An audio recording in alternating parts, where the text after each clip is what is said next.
Welcome to Finley Stadium in downtown Chattanooga, Tennessee. I'm Carlos Pilago, and this is Simon Neal. Hi Carlos, good evening everybody. We're presenting Chattahooligan Live, brand new commentary service for all CFC home games and some of the away games when the other teams are not doing our live stream. So, we'll introduce the teams, we'll introduce the game, and then we'll get the commentary going. Simon, how are you doing today? Very good, sir. Very good. It's great to be back here for the first game of the season. Absolutely excited about that. There's been a lot of anticipation of this game and get everybody getting back to Finley Stadium, the hooligans, the fans, the players, obviously, the coaches. Yeah, it's just everybody's pumped up and ready to go.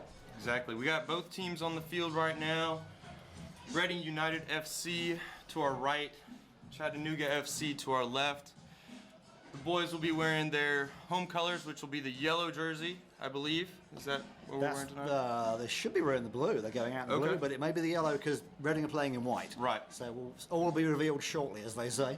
All right. We're still waiting on the starting lineups, but as soon as we get those, we'll give you a preview of what's going on. But we do have a little bit of news from Coach Elliott. That he was able to give us pregame. And yeah, Simon, what do we know? We had a talk with Coach Elliott. He always joins the hooligans for a hot dog, for a lucky hot dog, as you well know. And while he was having the hot dog, he told us that Greg Hartley's out. We have Tom Housel in goal today because Greg has got a bit of food poisoning. The other players that we saw play on Saturday in Birmingham, kind of playing with the same team. Lewis Trude is back, which is very exciting because Lewis is one of the rocks of the midfield for us for sure. But he says it's going to be pretty much like the team from Birmingham, except we don't have Gregor. So we're looking forward to a repeat of that and hopefully success at home. And we do have a very capable backup. Tom is a Lee University graduate and has played at a very high level with, like I said, Lee University in Cleveland, Tennessee, which isn't too far from us. Right. But he's also trained and played with Manchester City. That's right. Who some of our fans may have heard of. You know, maybe. Him and Greg are both trained there before they came here. And Tom graduated last week, so he's pumped up. He can focus on the soccer now and not think too hard about books and studying. So everybody's excited and their minds are clear. They're ready to play soccer.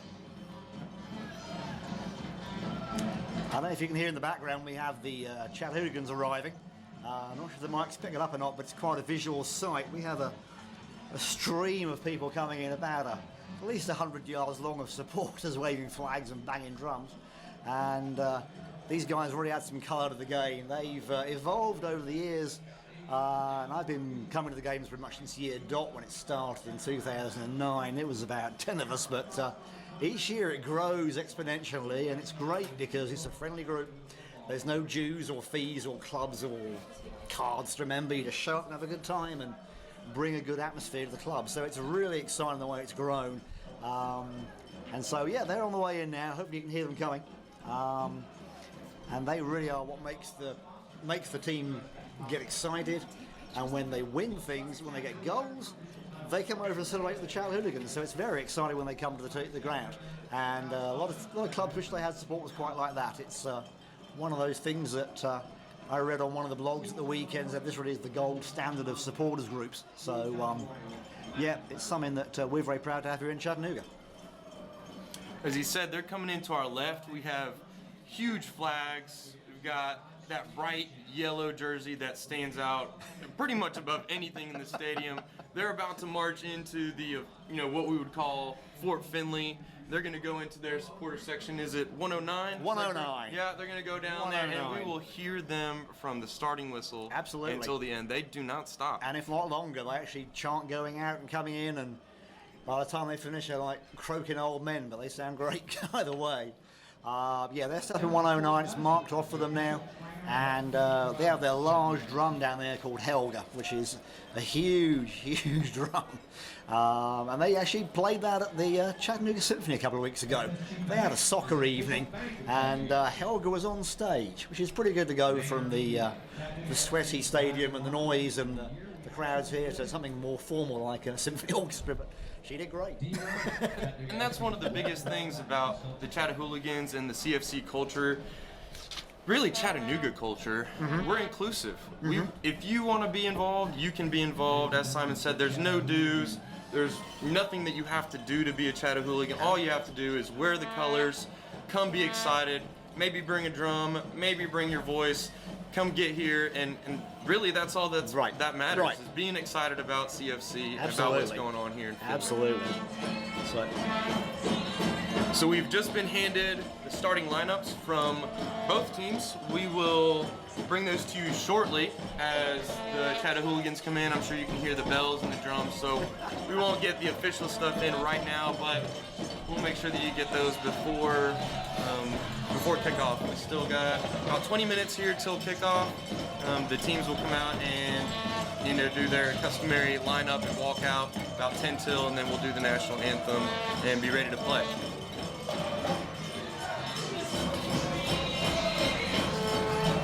The background to tonight's game is that, for those of you that may not have followed what happened last weekend, this is a cup game. We're in the Lamar Hunt Cup, and we're actually playing in the second round. We've got a bye because CFC, which I always say CFC instead of Chattanooga FC because it's a little quicker, got a bye because of last year's success where they were the runners-up in the National League and they were runners-up in the NPSL playoffs too. So for that reason, we were lucky enough to get past the first stage, and we were also good because the team that got knocked out was the Atlanta Silverbacks Reserves, who we always have a bit of a ding-dong with, to be honest, when we play against them. So. There's a little bit of friendly animosity that comes with about 10 playing tons of Atlanta. that. So what was good was they played Reading AC up in Pennsylvania last weekend, and yeah, it was great because Reading beat them. So we haven't got to face one of our arch enemies here in Chattanooga, which we're very happy about indeed. So we were playing them later in the season though, so you'll still get a chance to see them, and I think we go down there too to play them in their field. So there's the chance to see some real, some interesting soccer for sure when that goes on. But yeah, we were pleased about getting the result with Reading. They're a great team. We're looking forward to playing them, and I think it's their first time down here, so they've had a fairly long coach ride. But they got here safely and they're on the field now, so we're looking forward to seeing if they can play as well as they played against the Silverbacks. Hopefully not too well, but pretty well. The score of that game was 2-0, but from everything we read and we were able to watch the live stream, it wasn't a dominant performance. Atlanta definitely had their chances, but Reading came out on top. Obviously, we look forward to a good game here tonight. We're going to take this opportunity to acknowledge some of our sponsors and production partners. We'd like to thank the Chattanooga campus of Belhaven University. They are our primary streaming sponsor for 2016. Belhaven University. They have degree programs for working adults on campus, throughout the Southeast, and online. Visit chattanooga.belhaven.edu for more information. Also, one of our production partners this year, and one of the reasons we're able to bring you this stream at a little bit of a high level this year than maybe has happened in the past, and a little bit more of a consistent level. Underground is a community-based online streaming app that is in beta that will be launched by the end of the summer, and they are curating content from all over the city, from all walks of life, artists, entrepreneurs, the community aspects that really make Chattanooga what it is. We want to highlight that, and that's why we're here today. Chattahooligan Live is a huge part of the community, and that's what we're here to focus on and really encourage people to come and be a part of this inclusive community that really highlights what Chattanooga is. Absolutely. It's I started off, so it's grown exponentially, and we're hoping to grow some more. It's drawing in a lot of the city. We're getting better crowds each season, which is always a good sign of a successful team. And the teams and the clubs we had coming to play last year, we had such big games with the women's national team coming down just after they won the World Cup, and we filled the stadium for that with, I think, 23,000 people. 2 weeks before that, we'd have the NPSL final with the team from New York that come down, from the New York Cosmos came down. And we filled it then too, so we filled the stadium twice in like a month, which is, really great. That's what the stadium's for, to be used and to be enjoyed by everybody in the community. It was a great success, and I think we want some more of that for sure. I really do. So, who doesn't want success? Absolutely. And the success on the field, the really, really high quality product that Chattanooga Football Club puts on the field as far as players and entertainment value, that's what really gets the fans in the field. And you don't have to love soccer to be a part of the Chattahooligans, but you're definitely learned something along the way. along with the atmosphere in the stadium, you know, the Chattanooga do a great job singing, playing their drums. We have kids, we have families, everyone's invited. But along with that, we have this amazing view from the press box that I really wish you guys could, you know, get a little glimpse of. But at the same time, the weather for this evening is absolutely perfect. You know, as it gets further on down the year and into the summer, we're looking at 100, 110 degrees on that turf field. Right now it's perfect. We have a slight breeze coming in. You know, we're looking at 74 degrees at kickoff and 55% humidity. So it's a beautiful night, perfect night for soccer, and yeah, we couldn't ask for anything else for a home opener. Absolutely, it's great. It's really, really good, and this is really what makes it just the great combination of the atmosphere, the weather. The stadium's really helping, and it's just, yeah, everything comes together really nicely here, and we're excited about it.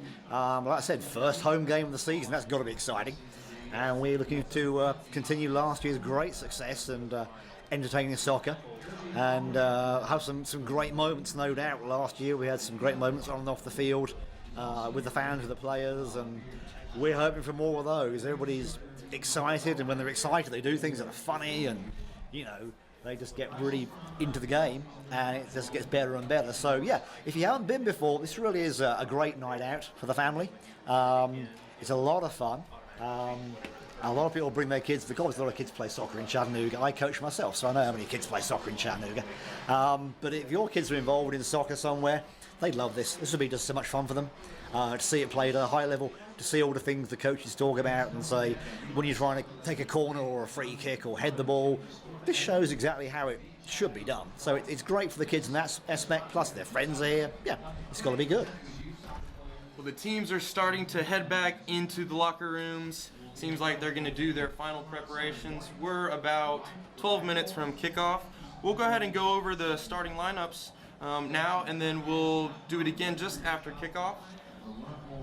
Kieran Bywater for CFC is our first starter. Then number 16, Snoopy Davidson. That's what they like to call him. It's a nickname, if you will. His first name is actually John, but you'll hear us refer to him as Snoopy throughout the game. We also have John Finley, number 12. As we mentioned earlier, Tom Halsell will be replacing Gregor Hartley in the goal. He's number 1. Juan Hernandez will be in the midfield, number 19. David Perez Constantine, number 13. Danny Reynolds, number 18. He'll play defender. Will Roberts, number 32. Luis Trude, number 8. He's a standout. He scored the goal last week in Birmingham, correct? Absolutely. No, that was Sammy. Sammy Goney. Sammy Goney got the header. Because Luis didn't play last weekend. Okay. He wanted to, but he couldn't play. Okay. But now he's fit. All right. Number 6, Jake Young, is also in the starting lineup. And last but not least, we have Soren Yahusic. Yahusic. Yep. Okay, great. And he's number 24.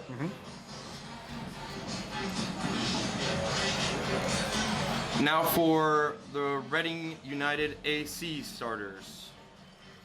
Number 2, Nestor Aguilar Calzada, number 2. Corey Bennett, number 22. He's the one to watch. He was the guy that scored the goal against Atlanta, so keep an eye on Corey Bennett. All right. Ryan Bokernia.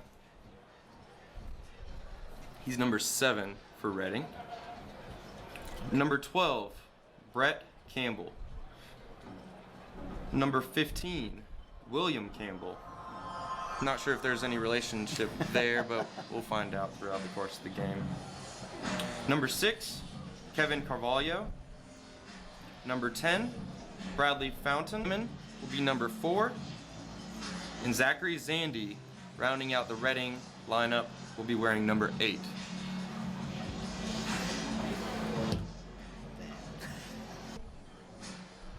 The goalkeeper for Reading, Stephen Kraus, he'll be wearing number 1.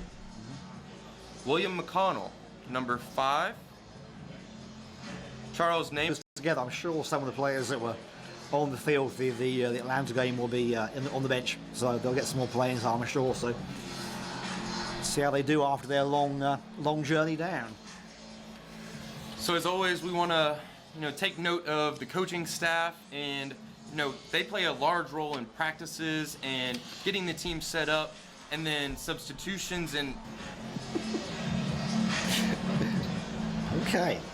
Some of those guys played at the weekend. Some of these didn't play against Atlanta, so we got a few fresh faces. So it should be interesting to see how they hold up and how the team goes together. I'm sure some of the players that were on the field for the Atlanta game will be on the bench, so they'll get some more playing time, I'm sure. So see how they do after their long journey down. So as always, we want to take note of the coaching staff, and they play a large role in practices and getting the team set up, and then substitutions and tactical awareness in the game, those on-field changes that they have to make as the game progresses. We really want to focus on that. We'll do our best to identify those changes and communicate them to you. But as always, the Chattanooga head coach, Bill Elliott from the University of West Florida, he's back here for his 4th year, is that correct? 4th season, he loves it. Yeah, and he loves it. He's done a great job. The team continues to progress tactically, physically. They're always ready to play. Absolutely. Doesn't seem to matter who's on the field. They're all a cohesive unit. We also have Jimmy Weekly as an assistant coach, and Sean McDaniel as another assistant coach. Added this year is Jordan Mathias, who was the goalkeeping coach at my alma mater, Bryan College. And he has done a great job with the goalkeepers up at Bryan. Right. Of the 6 years that he's been there, 4 of those years, his goalkeeper has been all conference. So he's having some success. Excellent. The team has won several conference championships and been to the national tournament. So we're looking forward to see what he can do with Tom Grega and the 3rd string goalkeeper from Covenant College. We have Thomas Hunter back this year too, of course. He was a stand-up a couple of years ago. Okay.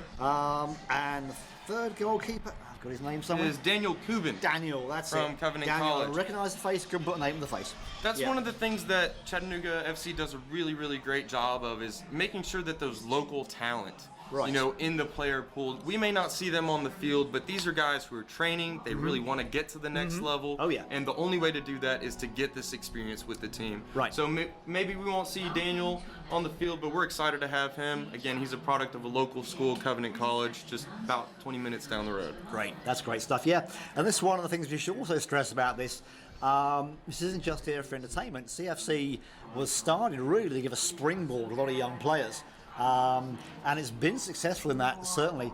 It's fed at least one player into the MLS, which is Mark Sherrod of the Portland Timbers. Other people have gone on to coaching roles and other jobs in professional sports. And really having CFC in your resume is a big bonus. And a lot of people use this as extra icing on the cake of having a degree in sports or something like that to help them get on in their career. So we hate to see people go, but it means they've been successful and they're picked up by other teams. There's always a lot of coaches and scouts of these games. You wouldn't know it, but they're there and they're looking at the players and they are paying attention to what these guys are doing. They often get a lot of attention. We often get Player of the Week in the NPSL. I know Gregor Hartley's won Golden Gloves for Keeper of the Year 2-3 times now. I mean, we have some quality players here, but the point is we develop them and they move on. And we hate to see them go. It breaks our hearts, but at the same time, we're like, hey, we're part of their life. We're part of their story, and that's a good thing. And when they go out, they tell their friends, and their friends want to come play here. One of the reasons we have some of the guys here from England playing this year is because people went back to England after last summer and said, you need to be at CFC. It's the best. And they saw some of the videos, they saw some of the pictures, and they were like, ooh, yeah, I want some of that. So word gets around, and word of mouth is really the most important thing, especially in any sport, but certainly in soccer. And so that's one of the things we do. We develop the players, and we help them with their careers. It's not just, I played at CFC, then I stopped playing. It's like, no, it was a springboard, and it's really important. So yeah, we're proud of that. We're proud of that success. Absolutely. Seems like the teams are starting to come out of the locker room. They're going to make their way down to center pitch, and we'll have our walkout in just a few minutes. We're about 5 minutes from kickoff time, and yeah, hopefully we get started on time. Not sure. Oh, we got about 2 minutes and 45 seconds until we have our walkout. So okay, cool. Very cool.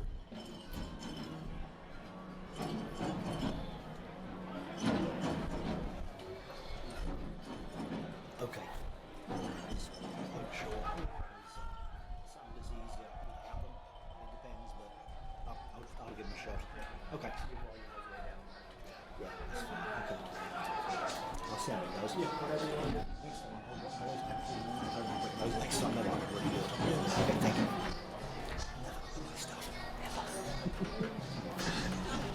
Okay, there we go. I hope you can hear the atmosphere building out there, because the Chat Hooligans are getting the drums going, and they starting to get warmed up themselves.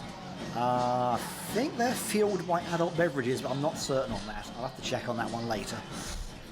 We want to go ahead and remind you that the winner of this game will face the winner of USL's Harrisburg City Islanders and the Westchester United. They're the U.S. Amateur Cup holders.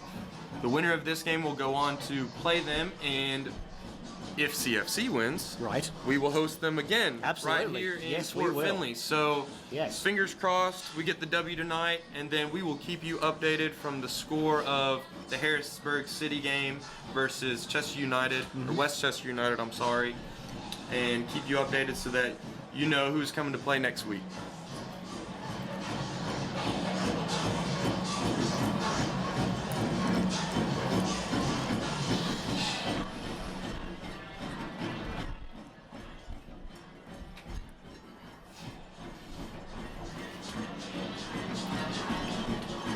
As Simon mentioned before, one of the coolest things about the atmosphere is all of the kids from the local clubs. You see right now we have, the children from the local clubs walking out with both teams hand in hand. It's a great experience for those kids. Absolutely. Getting them around the game at that age, getting the energy, getting the love for this game is what's going to propel them to eventually play on this stage, maybe an even bigger stage. And as the game grows in the United States, things like that are more and more important. You see it in the European leagues, but the fact that we're starting to do it in the United States really is a testament to the growth of soccer over the past 10 years. Absolutely, it certainly makes a difference. I know the children I coach know about these things, and they all aspire to doing some of these things. We want to be on the field with CFC, so it's it's a big thing. It makes a lot of difference, and a word here and a good night out with CFC can change somebody's what they want to do for their job. They can say, hey, I'm going to be a soccer player, so it's great. Yeah, I'm always for that. Chattanooga hooligans have launched into their famous Chattanooga chant as the teams come on the field. Chattanooga. We'll go ahead and throw it over to the stadium announcer for the starting lineups, and we will repeat them when he is done. Number 7, Rayan Bukima. Number 12, Brett Campbell. Number 15, William Campbell. Number 6, Kevin Carvalho. Number 10, Bradley Fountain. Number 1, Stephen Kaus. Number 5, William McConnell. Number 4, Charles Raymond. And number 8, Zachary Zandy.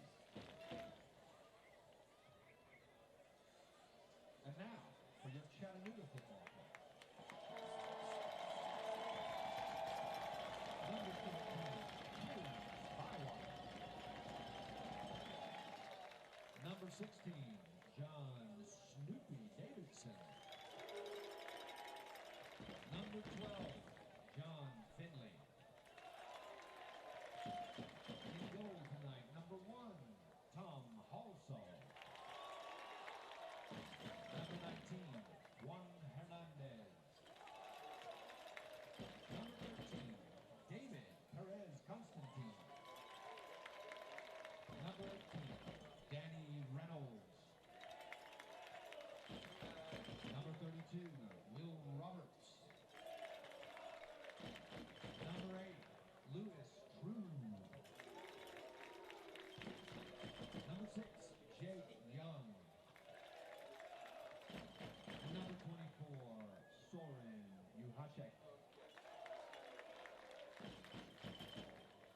Now, ladies and gentlemen, please rise and remove your hats for the national anthem by Caitlin Mark.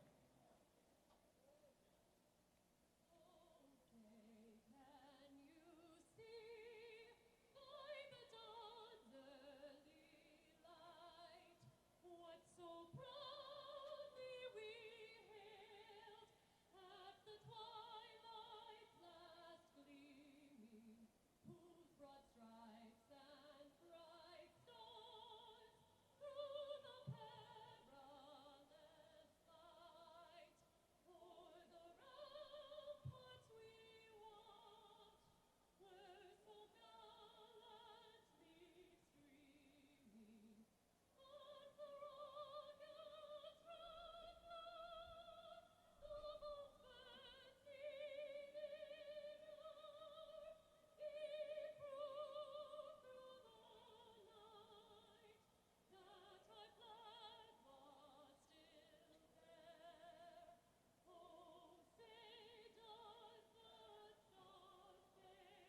here we go.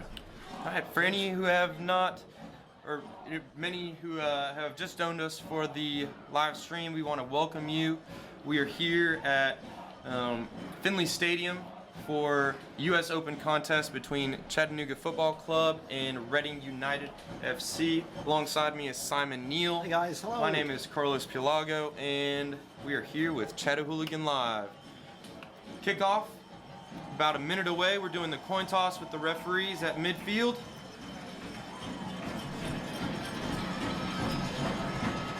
And it seems like we will be switching sides. CFC will be defending the goal to our right.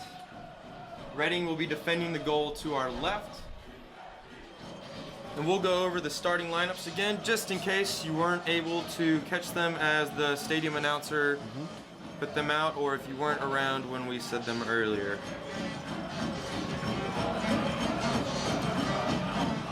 Starting for Reading FC, number 2, Nestor Aguilar Calzada.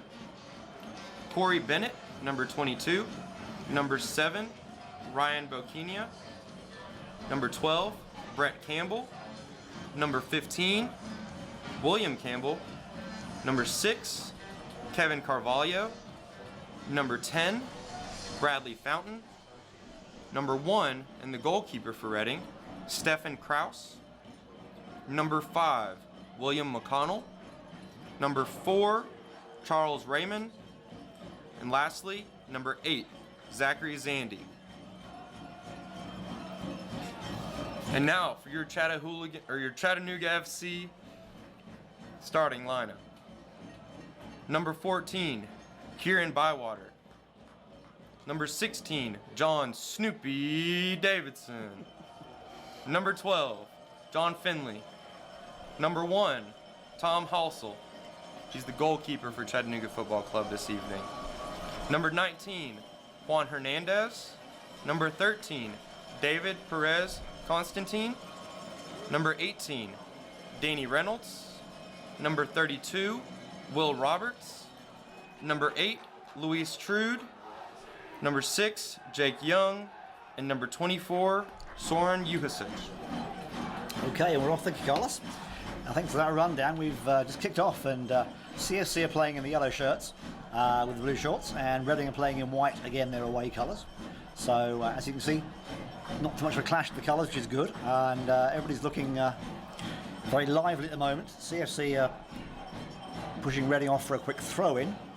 It seems like the referees had a little bit of a problem communicating there. We got the AR pointing one direction, the referee pointing the other direction, and we are... That's always the way. We're 30 seconds in. That's always the way. That's just how it's supposed to be done, right? Hopefully we get on the same page throughout the rest of the game, but they're looking good. They're out there in the black shirts. Hopefully we don't have anything else to say from them for the next 90 minutes, but you never know. Let's hope so. There's been a lot of talk of refereeing. Oh, and an optimistic shot from Reading there.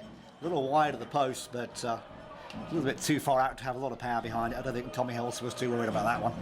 Yeah, it seemed like he stumbled a little bit with his footwork there. I'm not sure whether he was unsighted, but you're right, Simon. It was a little far out. A little optimistic. That was Nestor Aguilar taking a shot. He was, I think he was testing the keeper, really. So Tommy gets it back into play. And intercepted by Reading. Reading are trying to really go for the ball right now. I think they're just trying to push CFC back. It's interesting in these elimination games how usually it's very, very cagey at the beginning of affairs. Right. Both teams kind of feeling each other out, again, looking for those tactical things, those tactical cues that are, going to give them the indicator of how the other team's going to play. But at this moment, Reading is really, really pressing high. Whether they do that for the whole match, we'll see. But I can't imagine they're going to be able to keep up that tempo for a full 90 minutes plus. That's right. And they're certainly pressing, trying to find the weak spots, cracks in the armour, as we call it. But yeah, this is certainly energetic to start off with. I hope they have enough energy when 90 minutes blows. We'll see. But at the moment, it's a little bit high tempo, quick touches. So it's, interesting stage of the game. CFC get possession again. Oh, looks like we have a little clip on the back of the boots there. Referees... he may have given a yellow card there. I think the CFC player was asking for, but it's a little early. It may have been a little bit tactical, but as I said, it's a little bit early. Another push in the back there, so we're going for a bit of a physical game tonight. They took one down there. CFC defence certainly up to the job, of course, so not too many missed heartbeats there. They just do a good steady job. I think they'll be fine tonight. John Finley is really masterminding the defence like he did last year, and he's guiding the new guys, so I think they have a good leader. So Reading playing the ball wide, trying to use both sides of the field. Trying to find that little crack they can get the ball through. And they're coming on for an attack, but it runs out of play. Just a bit too powerful for the attacker there to reach it. Reading's having most of the possession at this point, and that may be because of their pressing attitude in the beginning of this game. I'm not sure CFC's quite been able to get up to speed, get the ball on the floor, get it around, but we'll see as they get closer and more touches on the ball, they'll be able to continue that possession game that we know they like to settle into. Absolutely. So yeah, it's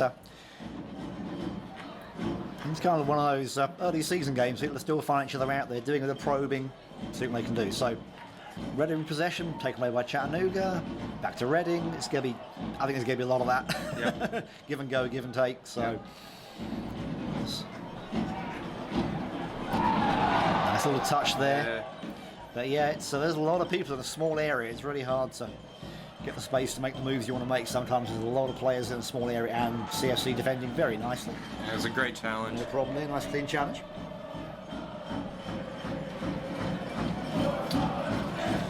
Santa saw a new Jack taking the defence there. Looks like he's going to be strong this year. I think he's going to do his job well. Speaking of people who do their job well, at the bottom right of your screen, if you can't see Galen Riley getting these Chattanooga going, all on the same page. I mean, this guy, those guys are singing from 90 minutes. They don't stop. These guys know what songs they're singing, and he's got this big platform, and he will not stop with the energy, arms waving, singing, bullhorn, the whole 90 minutes. Right. Keeps them going. It really is. It's something you should experience. If you're in the Chattanooga area, you should definitely come and experience this and see what it's like when Galen's in full flow. There's a man with 2 megaphones. Just one. He has to have 2. That's great. I love that. It may be a little overkill, but he loves it. Well, overkill is part of the game sometimes. It's kind of fun to make it dramatic and as much fun as you can. But yeah, it's just working out really well. Galen used to stand on the wall a couple of seasons ago, and there was a lot of concern about him taking a tumble. So the club got together last year with us and in the supporters group, and they built him a safe stand. He can stand, kind of like a high chair for a small child, really. But in fact, it's for an adult, and he's on that and he's safe. What makes it special is that you can't see it from here, but if you look very closely, there is a piece of Chattanooga FC turf under his feet. Wow. Amazing. So they've really done it properly, so he's part of the field almost. Got a CFC throw in here on the left side. Trying to find a way forward. Looks like we got a foul. Just a little too aggressive in the back there. It's not going to pose much danger, but there's not much flow to the game at this point. Lots of high pressure. 4 or 5 fouls already, which isn't typical, but as we said, it's starting to be that cagey affair. This is a knockout game. Right. If we go, to the end of regulation and it's tied, we're going to overtime. If it's tied after that, we're going to penalty kicks. Yes, and we are. That's the nature of this competition. Another push. Yeah, there's. Now the referees they're not calling those, but if they're persistent, he probably will. He allows them a little bit of wiggle room on that. But if you keep pushing and pushing people over, he's going to wave one of those cards at you. For those of you who have not watched soccer much, the referee gives out a card for a caution. The yellow card is for 1 caution, and you get a red card if you have to do something extremely bad. But also if you accumulate, so if you get 2 yellow cards during one game, you'll be ejected, not just from the field, but from the whole stadium. So you don't really want that to be playing a man down when there's only 11 on the field. Being a man down can really make a difference, certainly in terms of the way you cover the ground, but also psychologically, because you feel like you're on the back foot. So although people do get yellow cards, they don't want to get too many. And we've CFC put a great ball into the box. We've had a corner kick, got cleared. CFC's regained possession. Let's see if we can work the ball into an open area. CFC Breaking down the left wing here, attacking the box. Into the box. It's a great ball. Ooh, right across the top. Cleared by Reading. CFC is still fighting for it, trying to push it back in. And also obviously Reading are trying to push it back out, so there's always that. Yeah, and they've had to give up a little foul there. Yep. So it's going to slow the pace down, give them a chance to catch their breath and regroup.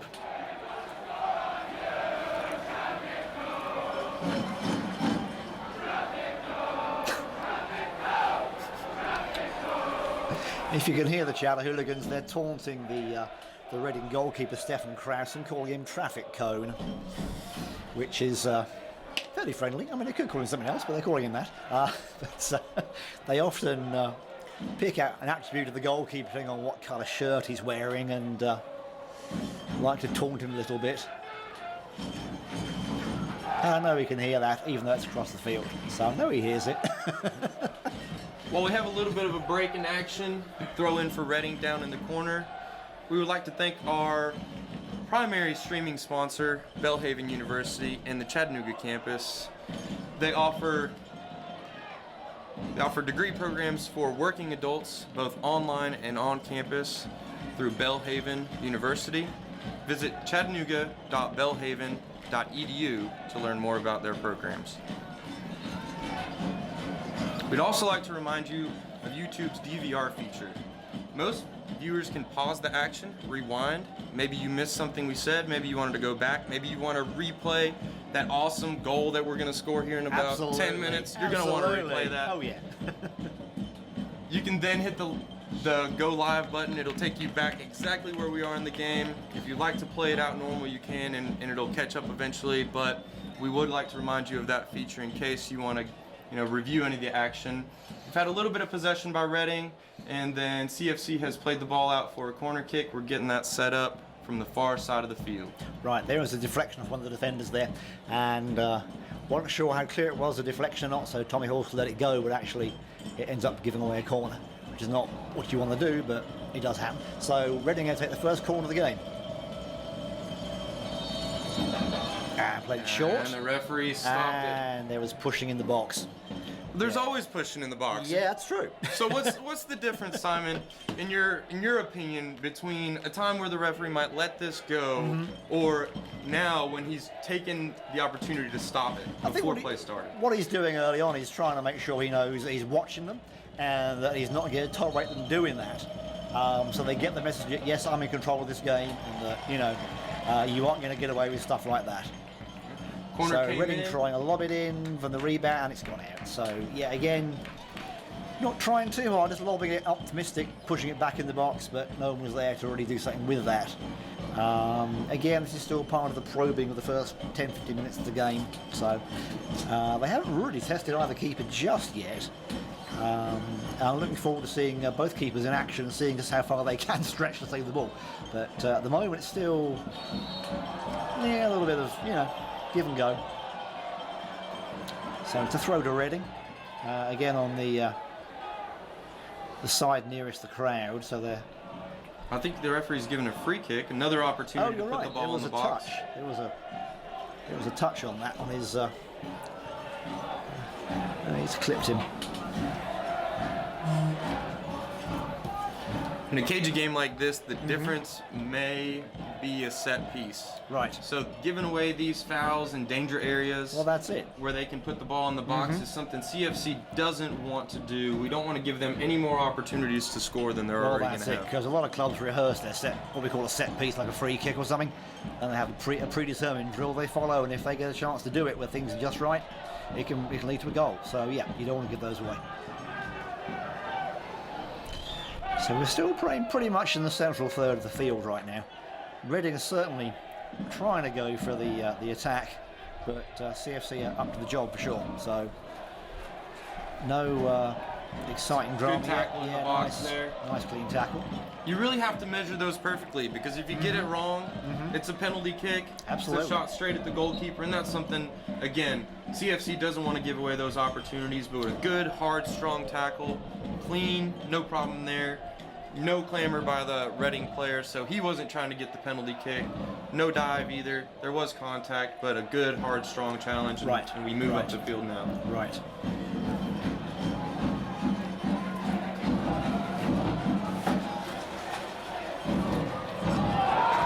CFC on the attack, trying to thread something together, trying to get some passes moving. Swan Hernandez looking up. It's in the box, but the keeper is right there. The keeper did well there. Yeah, read that one and no problems.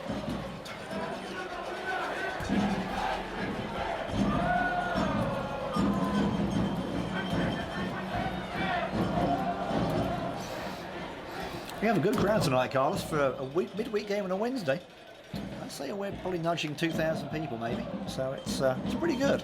Absolutely. You would think that, you know, there may not be so many people here, like you said, especially on a weekday where the kids got school, but we got kids, we got families, we got boyfriend and girlfriend hanging out down here. No matter who you are or what you do, you can find a place here at the Chattanooga section at the CFC games. Oh, go for it. No, it's a great opportunity. CFC player couldn't quite get in there. I think it was Snoopy, right? Snoopy on there, yeah. Snoopy's grown a beard this year. Looks a little different, but still Snoopy underneath it all. And he was very close to making a difference there. Oh, and trying to feed that ball through. John Carrier trying to feed the... That's John Carrier. Sorry.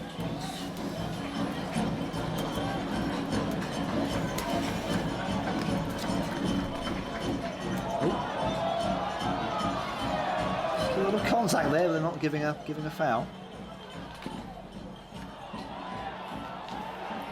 CFC players asking for a handball there, but it's got to be a clear advantage and a clear movement towards the ball for it to be handling. At this point, the referee's not going to blow the whistle for much. When the game is this fast, you really, really have to want to hit the ball with your hand for the referee to blow the whistle.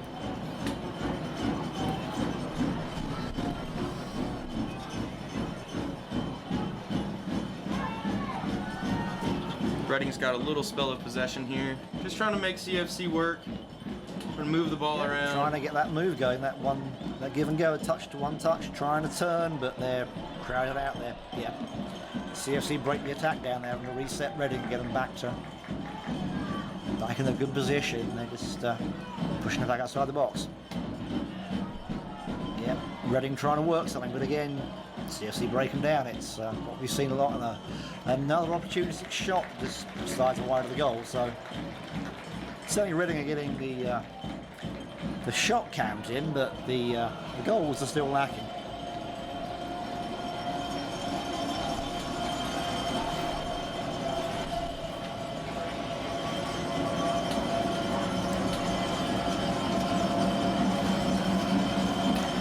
Tommy Hills puts it back into play. Nice long ball. CFC trying to work it forward. Snoopy passing the ball back to Juan. Trying to look up and get that crack in Reading's defence now. There we go. Good long ball right across the field. Lovely. Overlap. Overlap again. It's played just behind down. Come on, guys. What a good, solid passes. May have an opportunity here. Ryan gets it across. Okay, CFC going again, put it back in the box. Here we go. Looking up, across the ball. Who's on the end of it? Oh! Stevie Davison there with a header. Header just wide. Nice power header just to the left of the upright. That was a little more like the CFC we know and love. Hoping to see a lot more of that tonight, except with the ball going in the net. Just as another reminder, the winner of this game will host the winner of the USL's Harrisburg City Islanders and the Westchester United from the U.S. Amateur Cup, and they actually won it last year. So, you know, we'll keep you updated on that game as we get scores and updates from around all the games that are going on in the U.S. Open Cup, but that is the game that affects us in particular.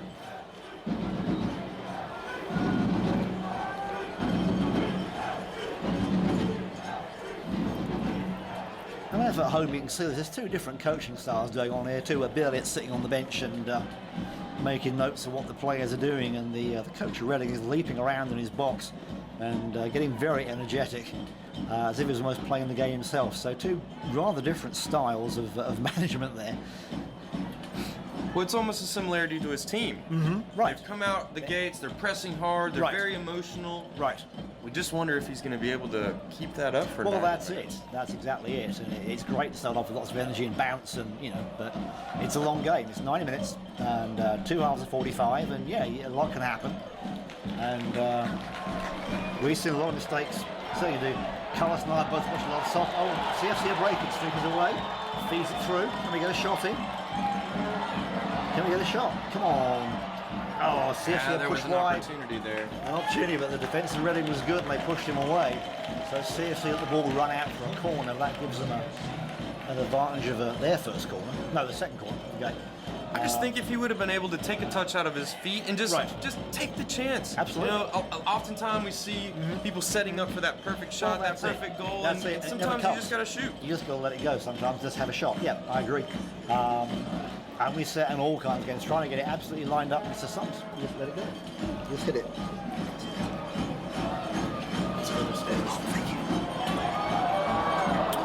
Corner comes in, headed just over the bar by CFC player.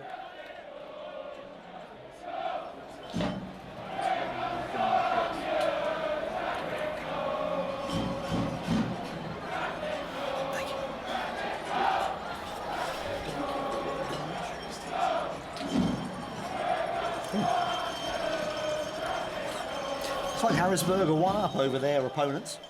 Wow, The early goal. that's an early goal. We'll Absolutely. get the details on that and let you know who scored the goal and what minute. But at this point, as Simon said, Harrisburg seems to be up 1-0. Absolutely. So that's they're not waiting around. And a little drama there from the Reading defender. Couple clamors for a handball there. I didn't see one. I It would have didn't been a see one penalty. either. It would have been a penalty, but a little bit of people in the drama crowd, they there. gotta ask the question, right? Yeah, I'm thinking they probably stopped on the drama school snatching lessons for that one on the way down here, so I'm not sure that was really legit. Again, it has to be very, very intentional at this level. The game is Pretty much. moving so fast. Right. Sometimes it's just hard to get your hand out of the way. The referee's not going to blow the whistle. And the for that referee's stuff. experience, it's these referees been here before. I've seen him and his team work the games at CFC before, so he's not going to fall for that. So he's one of our regulars. So another corner at CFC coming in from the far side of the field this time. So again, they're starting to get a little pressure, trying to keep the ball in Reading's half. Let's see if they can do something with it, and Reading push it away again, trying to clear their lines. They flood out of the box, trying to set the offside trap. CFC going back in again, feeding it back into the box. Reading breaking down. CFC's had a sustained period of possession here after Reading had a lot of the opening possession. Now CFC is starting to get a little foothold in the game.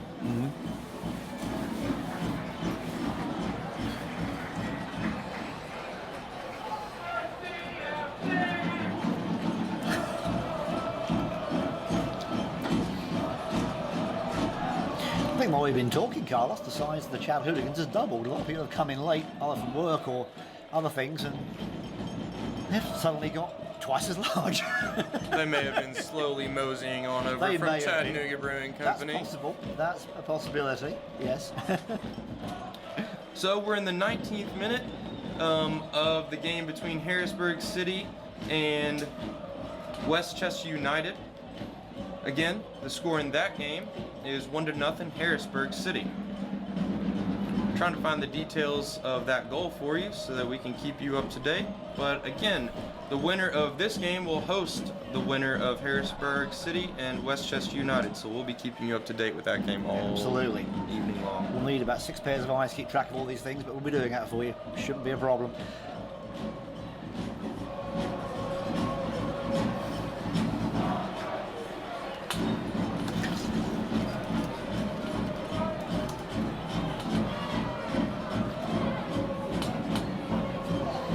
Simon and I are now bobbing our heads to the drums that the You missed that little CFC. bit there. Yes, we were And both in the moment. If you have the opportunity and you'd like to see what's going on in the box, you can visit Underground, UNDA Ground, Facebook streaming live, and you'll see what's going on in the booth. Absolutely.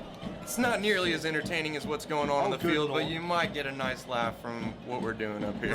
Right. You could certainly do it and split the screens and see what's going on and see these two chumps in the box talking to you.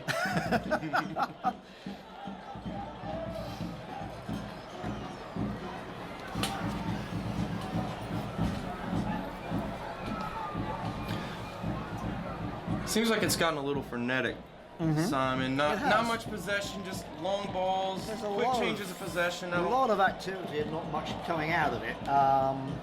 Again, it's one of those games like it might be decided in the midfield for sure. A lot of people going on the floor and then getting up again, so fair amount of physical contact, which is normal in soccer, but there's a lot of bumping and banging. So this time it's going Chattanooga's way, and they've given a foul in their favour, so they're going to take a free kick from about 30 yards out. Maybe 35 yards. They'll be looking to put that in the box and see if somebody can take a touch and get a goal. So let's see what we'll do with this. In these elimination games, it really comes down to details. These set pieces may be the key to the game. One mistake, one goal, and that's all she wrote for the rest of the night. That's it. So that was very much how it was for the Reading Atlanta game. It didn't take much, and Atlanta didn't only come back to Reading's goal, so it was just how it stayed. And that was definitely a It's a needless foul. It really was. It's just an energy foul. You can tell they're trying to press high, get into CFC's space. Nestor Aguilar again. He's done several of those tonight so far, and I guess that's what his job is to threaten the defenders. But is not really need that at all. He's actually come up a little bit hobbling. You would think it would be the CFC player that might be hurt, but in fouling the CFC player, you actually hurt himself. Well, that's it. Not often you see that. Not the way you intend to do it, really. Well, the details from the goal for the Harrisburg City Islanders was in the 13th minute. In the 13th minute, we have another goal. Oh, a shot. Sorry about that. Already. Sorry, no, 13th minute, Bobby Warshaw, number 14, scored his first goal for the Islanders from a cross off the right side from Forrester. So, as we mentioned before, the Harrisburg City Islanders are up 1-0. It was Will Roberts taking the shot there. I think he hit that pretty hard. I'm sure he's hoping to make an impact in his first game for CFC and get a goal everybody talks about. I mean, that was the dream start. CFC taking the corner. Loose ball. Oh, and headed off the line by Reading's defender. And that's why you have the defenders on the post there. Absolutely, because the goalkeeper didn't cover that at all. But the defender on the far post saved their bacon. And often you see them step up off the line after the balls come in, but he did his job. He stayed put there. And if he wouldn't have been there, CFC's up 1-0, and these hooligans go crazy. But the defender did his job, and it's still tied. You will hear a lot of noise then, for sure.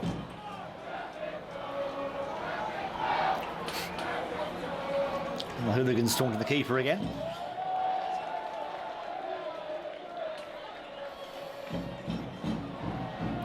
CFC looking to keep the pressure on and keep the momentum going from attack.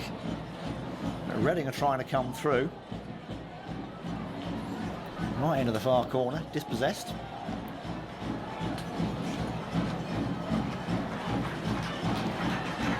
CFC throw in, deep in their own corner.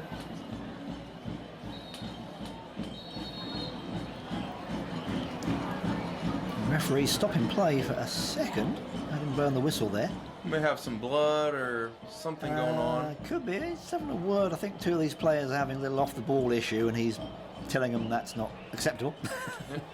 It actually seems like the far linesman has had a little word in the referee's ear. He's telling him about something, and we'll let you know what's going on as soon as we can. But we have a Reading player coming off the field. We'll get you a number and a reason as soon as we can.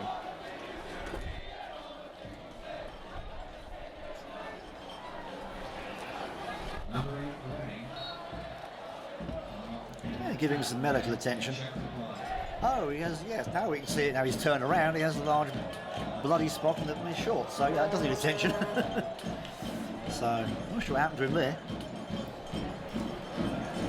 So, yeah, they certainly can't be on the field when there's body fluids like that floating around. So that's why they tend to have to come off. They'll treat him and he'll come back on pretty soon. You know, we never have to worry about the quality of CFC's pitch because we have this turf. Absolutely. But often you're going to see those strawberries and those cuts when players slide or get fouled. So that may have been the situation that's happened here. So maybe a little slide. Pushing, go on, flicking the ball in. Oh, come on, let's finish it. Come on. Oh, one mistake. I'm not sure if that went off the post. Reading clearing it again. That was again pushing the defence at Reading a little harder this time. Each time they're pushing just a touch harder. CFC's definitely had a couple clear-cut opportunities in the past 5 minutes where a lot of Reading shots have come from outside the Well, box. that's No it. real pressure, but the kind of opportunities that the CFC's getting are the ones up close. That shot was from, I mean, 8 yards away maximum. Those are where you score from, because they're just outside the 6-yard box, and there's a lot of much more better chance to score from that close in. Seems like CFC's gotten their rhythm here, Simon. I think you're right, Carlos. They have, and it does take a while. And we're just about half an hour in, and they're playing much nicer, much tidier soccer, better passing, and the communication's going up a little bit. And yeah, as I say, it's a first match, so there's always some cobwebs and a few things to sort out. That's a little speculative shot there. And those are the opportunities where you just got to be patient. You know, Right. he had the opportunity to come back, swing it through midfield, and maybe go out the other side, maybe get the defenders to shift a little bit. Right, But, right. You know, he saw a goal and thought he'd go for the glory, Yeah. but a little bit suspect.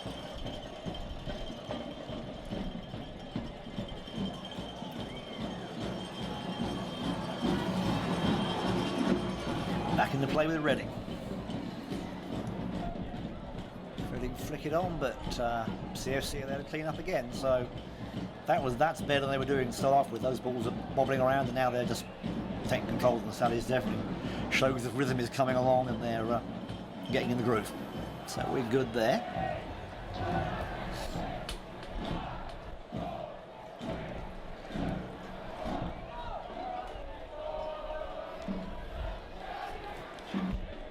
Long ball out to CFC. Flick back to the keeper on a collision with the keeper, but nobody's hurt. Smart play by the defender there. Absolutely.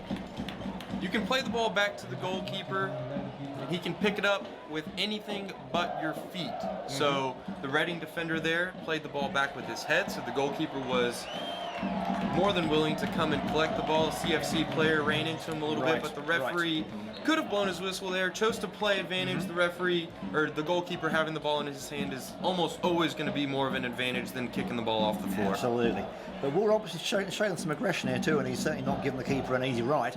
Absolutely. And that's what he's supposed to do. If he's playing in the position that Luke Winter normally plays in, so that's always a classic striker's role. And I think he's going to give Luke a run for his money this season if he plays like that all the time. So throw to CFC. Close to the 18-yard box for Reading. So again, a chance to do something with this. Throw down the line, but Reading read that one and almost popped it out for a corner, but not quite. Looks like And it went out for a goal kick. the linesman on the far side has signaled it out of bounds. It was out of bounds. I thought it was. The corner And kick. they're taking the corner kick. That's good. That's a good play because they won the corner kick, and once again they can put those set play pieces into action.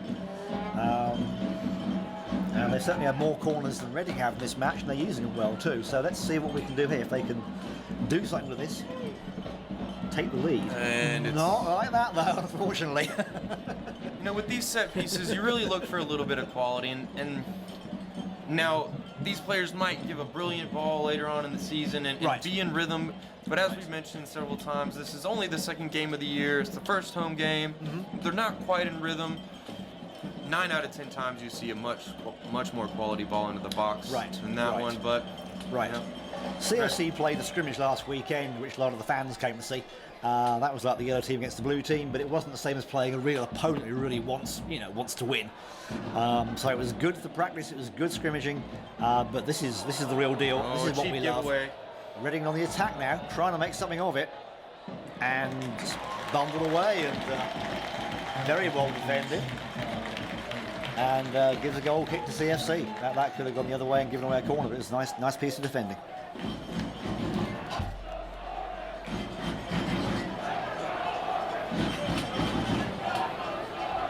Yeah, that was a great recovery by number 24, Soren Juhasic. Yep, I think he's And, doing good. Absolutely.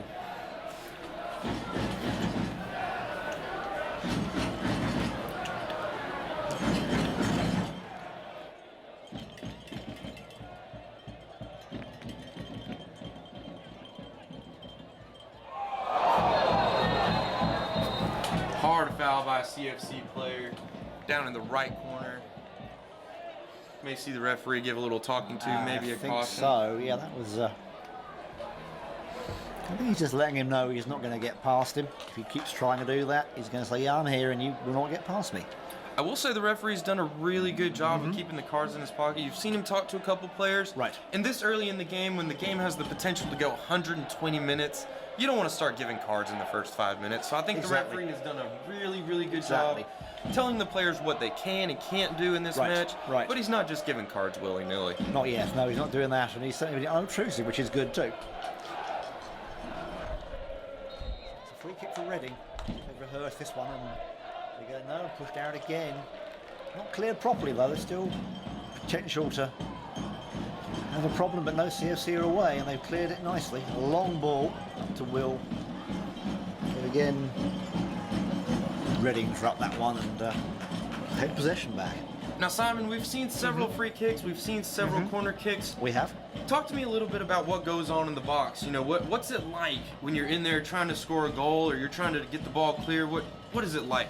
Well, the box is really crowded. You've got a lot of players in there all at the same time, of course. The keeper should be controlling the box because he's the one looking forward, and the players haven't got the sight he's got of the whole perspective of the whole 6-yard and 18-yard box. So he should be setting his players up, talking to his captain and his main defender, and telling them where to be. And Reading trying to go for the goal. Great double save. Double save from Halson. Look at that. Excellent. Excellent. That was excellent. Yeah, the keeper is really the captain of the ship when it comes to a corner. He's telling his players where to be. Make sure he's got coverage on the far post and the near post. And he's telling them to watch the danger men. And it's really important that he controls the game from there. So when you're in the box, you're trying to get away from defenders that are trying to pin you down. When you're a defender, you're trying to make sure that they don't get away from you. So there's a lot of ducking and diving. That's why there's the pushing in the box. Sometimes it's physical contact. Sometimes it's like a last-minute runaway or a quick feint. So there's a lot going on in it. It's very intense in a few seconds, and one mistake or a gap between players can lead to a goal. So there's a lot happening in there, and each one is never quite the same. So yeah, the corner is always an opportunity for a score. There can be a deflection, there can be a straight header, it can be all sorts. So it's always a scoring chance. It's really one of those parts of the game where so many goals do come from, and it's very important. So yeah, there's a lot to watch in each corner. As we mentioned, great double save. First save by Tom, then the rebound. Second save was really a reaction save. I mean, the guy was 2 yards away. Great save. CFC clearing the ball, take one of their own players out. That's going to hurt because I've had some of those hit me when I was playing as a kid. That hurts. You can tell he hit it pretty hard. I think he's just winded. I think it's any more serious than that, but it's going to hurt for a while.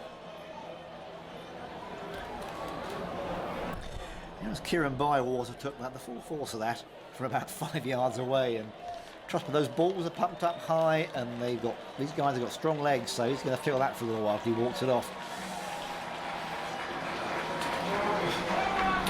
So Simon, talk to me about what you're seeing. Any tactical points that we may be aware of? Anything that you'd like to point out about how the teams are playing? Obviously, it's been a cagey affair, but are you noticing anything in particular that might stand out or be a key for the rest of the game? Well, CFC's back four certainly being an important part of the game. John Finley's keeping them under control, and he's taught them in practice to hold their line and to play together and look up and communicate, and they're doing that really well. Reading did sneak the ball through a couple of times. There wasn't much power behind it when they did, and now the back four are starting to really just form up, and they're doing well. Snoopy and Will at the front are certainly going for chances. We're using Snoopy's height to get some headers in. Will's being strong and getting around the players, taking shots if he can do. So yeah, I'm enjoying watching it, and I'm certainly enjoying the back four strengthening up and just finding their feet, as it were, which isn't really the right phrase because they're on their feet anyway, but in the sense of getting to grips with what they're supposed to be doing together. The midfield's always enjoyable to watch too. I like watching Juan play. He was good last year. I don't think he got enough playing time last year. This year he's a starter. Luis is there. The two of them work together well. So overall, yeah, I mean, I like the shape they're in. I'm not seeing anything that's given me a moment. So yeah, I'm liking what I see. The trick is that we will keep it up during the whole game and not do anything silly or make a mistake. They don't normally, but soccer's like that. Sometimes you can get one mistake. There was a mistake. it's a game of Reading mistakes. gave the ball away in CFC possession, and they're taking CFC may advantage. break They're here. breaking because Reading lost possession there. Lovely the ball in, touch it on. Here we go. Oh, it's a what great save. What a save! Another And drilled another shot. Still not going in. A couple of good shots there, almost. The moves that lead to goals. Tommy Housel's out, clears it. And he had to do a great job there. His starting position was so high. He stayed very connected with his back four. Right. And if he isn't in that position, Right. maybe there's a breakaway. Maybe there's a situation where a Reading player can come onto the ball Well, that's and it. take an opportunity. But he was in great spot. Absolutely. He was able to come forward, clear the ball, and then CFC transitions back to a safe defensive position. Absolutely, Reading is still pressing to come in. They've got the ball in the middle of the box, and yep, that back four again is strong. So that's what they're supposed to be doing, and they're just doing it. It's good to see. One of the most undervalued positions on the field is the defensive midfield role. And we see Absolutely. number 14, Kieran Bywater, filling that space right in front of Yes. the back four. And that's what Simon's talking about. It starts with that defensive midfielder cleaning up in front of the back four, giving them cover, making sure that the outside backs can get forward and join the attack because they have that freedom. They know that Kieran is going to be there. He's going to cover for them. And again, it's an underrated part. He does a lot of running, a lot of chasing, a lot of breaking up and intercepting passes, but he's the key to what goes on behind him. Absolutely, he's the keystone of the bridge, as it were. And yeah, not a lot of glory in that, but it's a really important role. If he's not there, you miss him. It's one of those things that, oh yeah, we can do that him today, and then suddenly he's not there. Yeah, you're in trouble. So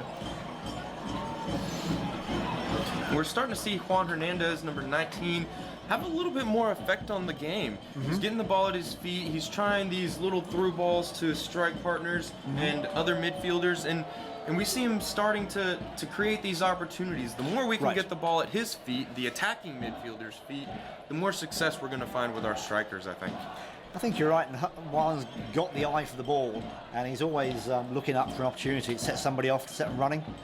Where you can see the whole way down the field, where the striker may be looking back to receive the ball, and Juan goes, "I'll put you over there," and he puts the ball where it needs to be, and the striker's on it. And yeah, that's where a good team works together. And this is what we like to see in a CFC game. Just great passing, intelligent use of the ball, looking up, using the space. Reading with a good spell of possession here. One thing I noticed as they were building here is they play with two defensive midfielders, what's called as a dual pivot midfield. And now those players will sit right in front of the back four. One might have a little bit more license to go forward when there's an opportunity. We're breaking here. Snoopy fielding Will can roll it around the defender. Yes, he can. Takes one. The keeper's out. Loose ball. The keeper is up to it. Just keeps it in. Oh, right on the line. The keeper's done very well. He's made several good saves. He has. He's been alert and ready to come off his line. He has. He's been aggressive and he's taken control of the box, and that's great too. A lot of keepers, they hang back a bit, and that can lead to goals because they aren't taking control. This guy's doing what he's supposed to do. Stephen Press is a good keeper. He was good in the Atlanta game, and he's been good tonight. So we're moving into the 42nd minute here shortly. We'll be looking down to the fourth official to see what kind of stoppage time we get. I wouldn't expect more than a minute or so, maybe two. The beginning of the match was pretty cagey, but we've had a good flow, so I wouldn't expect more than a minute or two. But we'll keep an eye and let you know how much extra time we'll be playing in this first half.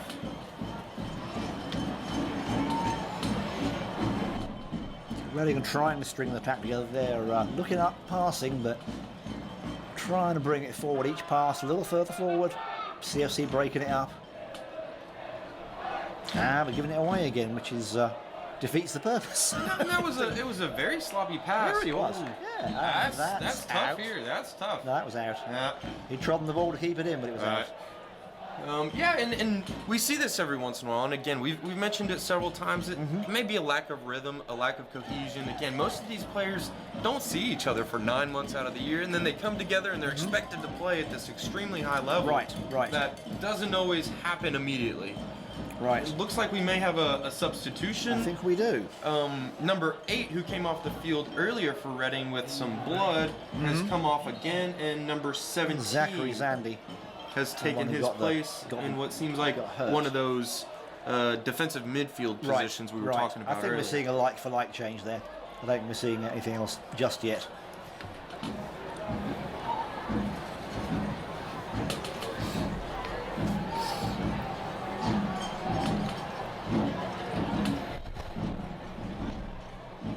As promised, we would keep you updated from, Westchester United and Harrisburg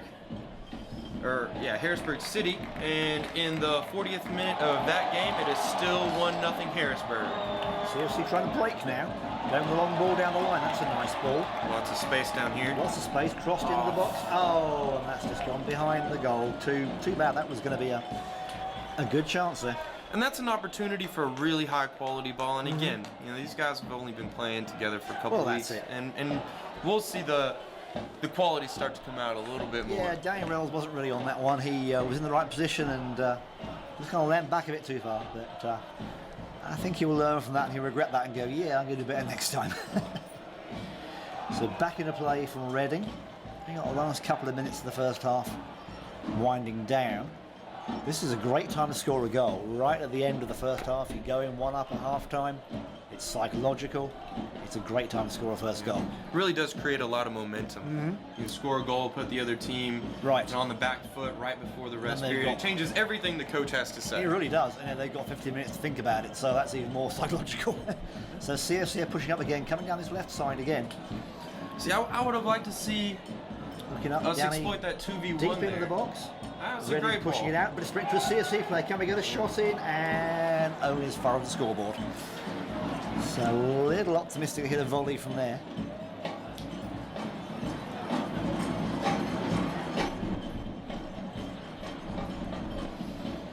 It's a beautiful evening for soccer. The lights just come on in the stadium, so everything looks really nice out there tonight.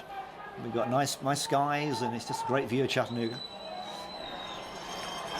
This looks absolutely great tonight. It's one of those nights where you think, yep, this is the place I want to be.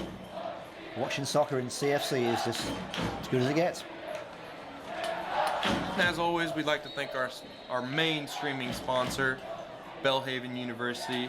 The Chattanooga campus here offers, classes for degree programs for working adults, and you can find them at chattanooga.belhaven.edu to learn more about those programs and how you can get involved. We'd also like to thank Underground, our production sponsor or a production partner, for helping us provide this live stream commentary for you. Please stick around during halftime for some scenes from the field. Reading just had a free kick into the box.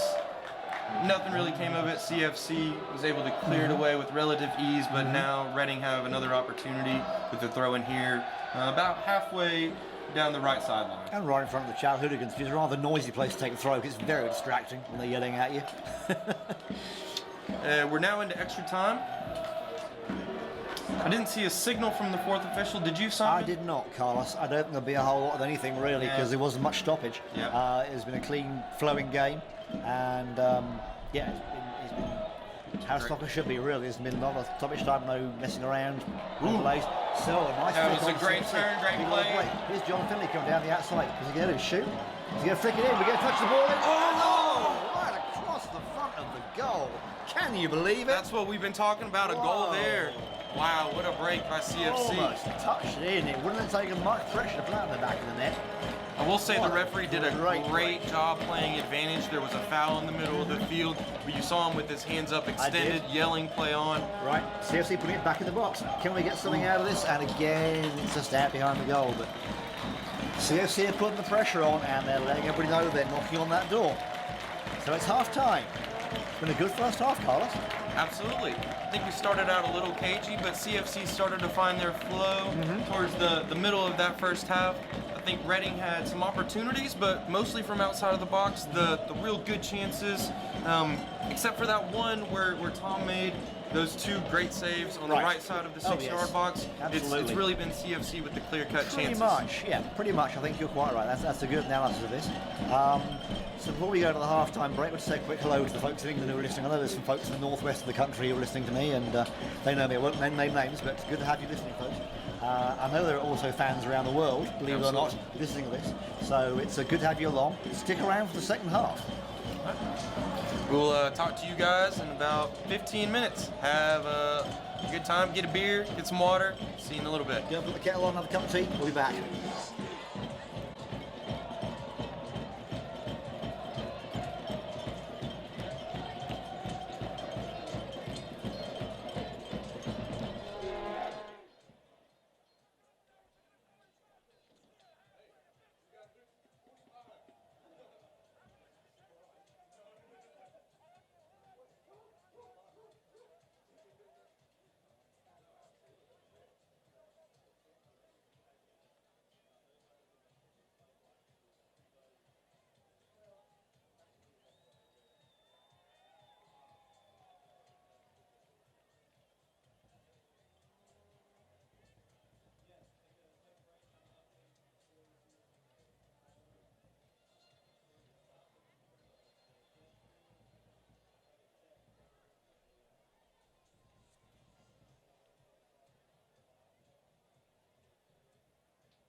equally proud to now have the Volkswagen Workers Foundation on the front of the Operation Get Active jersey you see Pete wearing here. We're proud to expand the partnership and looking forward to a great season. Go CFC!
Free t-shirts courtesy of EPD.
Okay, welcome back to the second half. Hope everybody had a good halftime, good 15 minutes to take in your beverage of choice. And now we are back live with U.S. Open Cup second round match between Chattanooga Football Club and Reading United FC from Pennsylvania. Okay, the teams obviously changed halves for the second half. CFC are now playing from left to right in yellow shirts, Reading in the all-white strip. And the floodlights are on, so the advantage of playing in the sunshine's gone. Now it's all fairly even lighting. And as before, Reading are off the free kick. They're trying to take the advantage and press on at the start of the second half and so then get the early goal. We had a couple of moments in the end of the first half where we really thought we were going to get some goals, and then things didn't work out, but we had some very interesting play, so it was good to watch that. We've really enjoyed it. We hope you're enjoying it too. So the second half is well underway. It's John Finley in possession, taking the ball up to Juan Hernandez, who's trying to flick it on, but it becomes a throw for CFC. That's good. Taking a look around the teams, it looks like we may have a change or two. We did have a substitution at the end of the second half. Number 17 for Reading came on, but we may have another substitution. If we can confirm that, we'll go ahead and let you know the number and the player once we get that information. CFC going for a tackle there and taken down in the box, but the referee's not giving a penalty. But it could have been given under different circumstances, where some referees might give a penalty kick there for that one, but it turned into a goal kick for Reading. No, a free kick for Reading going against CFC, even though the CFC player went down, which is a little odd, but it does seem a little odd. But the referee must have seen something we're not seeing, so that's... Can't argue that. They say you play what the referee calls, not what you want to happen, unfortunately. We'll take note of the referee's hand here. He was playing an indirect free kick, so there may have been offside that we didn't see, or a dangerous play that maybe we didn't catch, but the referee has seen an indirect free kick. Somebody other than the person playing the ball initially has to touch it before it goes in the goal. It doesn't happen very often. Again, offside, dangerous play, or passbacks to the goalkeeper are the most often where you might find an indirect free kick, but didn't come to anything. Often they're in the opponent's half of the field, so they're not usually attacking or scoring opportunities, and nothing really came of that, but it's always good to explain that. Pressing up again, trying to get something going. Reading are breaking it down.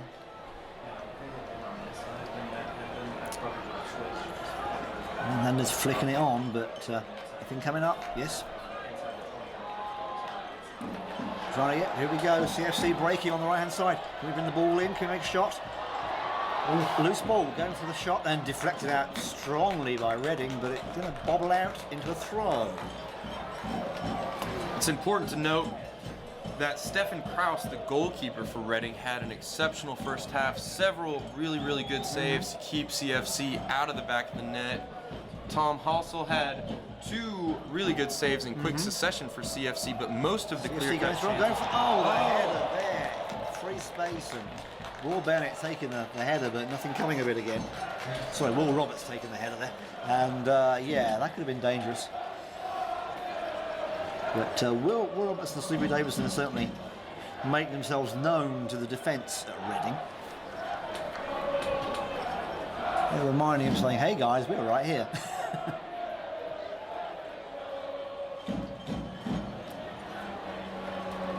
And now we're playing they're called head tennis, when it tends to bounce around off the headers for about 7 or 8 shots. CFC trying to break again down the right side, coming in very strongly, looking at space, getting the cross, and the cross is weak, and Reading can easily deflect that.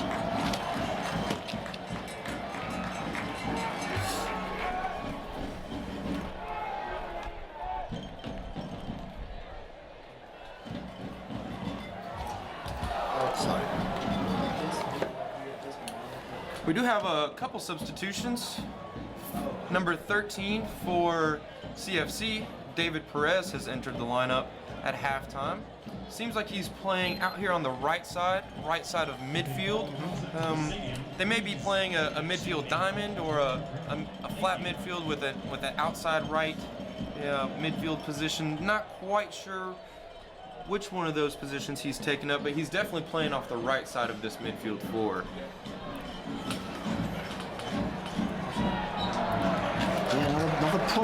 Reading, they're starting to get a little physical on some of these guys in the midfield because they're getting a little frustrated with them taking possession, which is understandable. So Reading going long, CFC trying to push the ball in, Reading pushing it away nicely. Defended it at the last minute coming in, Will Campbell for Reading taking that ball there, giving away another corner to the CFC. So again, let's see if they can do something with this corner. Everybody's coming up. We've got 3 midfielders holding back. The rest of the team are pushing up for the corner. And that's It's another poor ball off the deep corner. kick. Yeah, nothing really coming out of that. And a bit of pushing, shoving, and it goes and getting Reading's favour. So they're not maximising these attacks at the moment. At this point, the only change for Reading seems to be number 17, Heath Honnold, who came on at the end of the first half for what seemed like an injured player, number 8. I think he was injured, yeah. And that was Zachary Zandy, Yeah, I who think came Zachary off. got hurt. So that was just a substitution for the injury, rather than tactical. And again, the ball's coming CFC's way. They're not, Reading are not getting very close to CFC's 18-yard box. I really wonder if all that energy at the beginning of the game really cost them, because it doesn't seem like they've been able to get to that level slower. again. Yeah, they seem slower. They may have gone too fast trying to get the early goal. And right now, CFC are pretty much having the lion's share of possession. It seems Except like a lot of teams. A lot of teams come into Chattanooga and really want to neutralize the crowd. They want to neutralize this atmosphere because they know once those Chatahooligans get going, they're not going to stop. So if you can get that nice early goal, you're going to get that crowd quiet. You're going to get them thinking. You're going to get the other team worried about their possession, about their tactics. Maybe they got it wrong. Maybe they're not good enough. That's all the questions that early goal puts in your mind. But if you don't get it, kind of see a situation like this where they're just exhausted early in the second half, aren't really able to press the ball, and the other team is able to keep possession, create opportunities, and that seems like what's going on here. I think you're right. They've certainly, we studied some of the videos of CFC playing, and I think if they nick the early goal, then they're going to subdue the fans, and that will subdue the team as a result. But I can tell you from being down with the Chatahooligans over the years that the more goals you score on us, the more noise we make. We raise our team up, and so it doesn't really have the effect they think it's going to have. And because the Chatahooligans are, as well versed as the team is, then it really never seems to push them back. And I can't say I've never seen them like 4-0 down, but I've certainly seen them 1 or 2 down. They still make a lot of noise. They raise the team up, so it doesn't have the effect you would expect it to have. It's never been more prevalent than last year in the NPSL championship game with over 15,000 people. When CFC was down in overtime, 2 goals, they didn't stop, and it seemed to lift the team. It seemed to get them back in the game, and that's right. So close to getting those equalizing goals. The game ended 3-2. A couple balls off the post in that overtime for CFC. Absolutely, it was great. It was just a great game. The Hooligans are just going to continue to sing, continue to support the team no matter what's going on. Right. Yeah, David Perez, number 13, is coming down that line trying to make something out of it. He's behind Snoopy, and the two of them are working together well. David's trying to feed him in there, and that's a bit of a high foot there. I think they gave a free kick to CFC, and it's just on the outside of the box. That's about 20 yards out. That's scoring range right there. On the top of the D, that's scoring range. So it's a very dangerous free kick opportunity for CFC. Is. This is going to worry Reading, and they're going to do what they can to neutralise this one. This could be something interesting. We've mentioned it several times. In these elimination games, one moment, one set piece can be the difference. Absolutely. Maybe this is that moment, and you don't want to give away these free kicks. No. Now let's see who we have taking the free kick here, or who's lining up over the ball for CFC. Number 18, Danny Reynolds. Looks like he's going to be taking it, but it's also there with, I think that's Luis with him, so they one of them may dummy over it. Let's wait and see what we get. It seems like it's set up for a left footer. It is, to me. We'll see what happens. It's Danny, but we'll see. So you got the, yes it is, off the wall. Tried to go underneath, back in again. They didn't move. Yeah, the wall didn't jump up. Usually the wall jumps up, you can put the ball underneath them, but they didn't that time. The ball's come back in CFC's favour. They're still looking to press up. One hand is coming up now. Swan going to take a shot. Yeah. He's going to push it wide.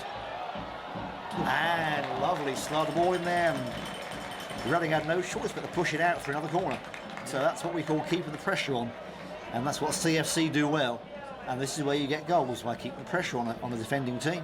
Number 13, David Perez from Lee University has come in on this right side and really been a spark for CFC. You've seen several good balls. That one was going to cut right across the 6-yard box.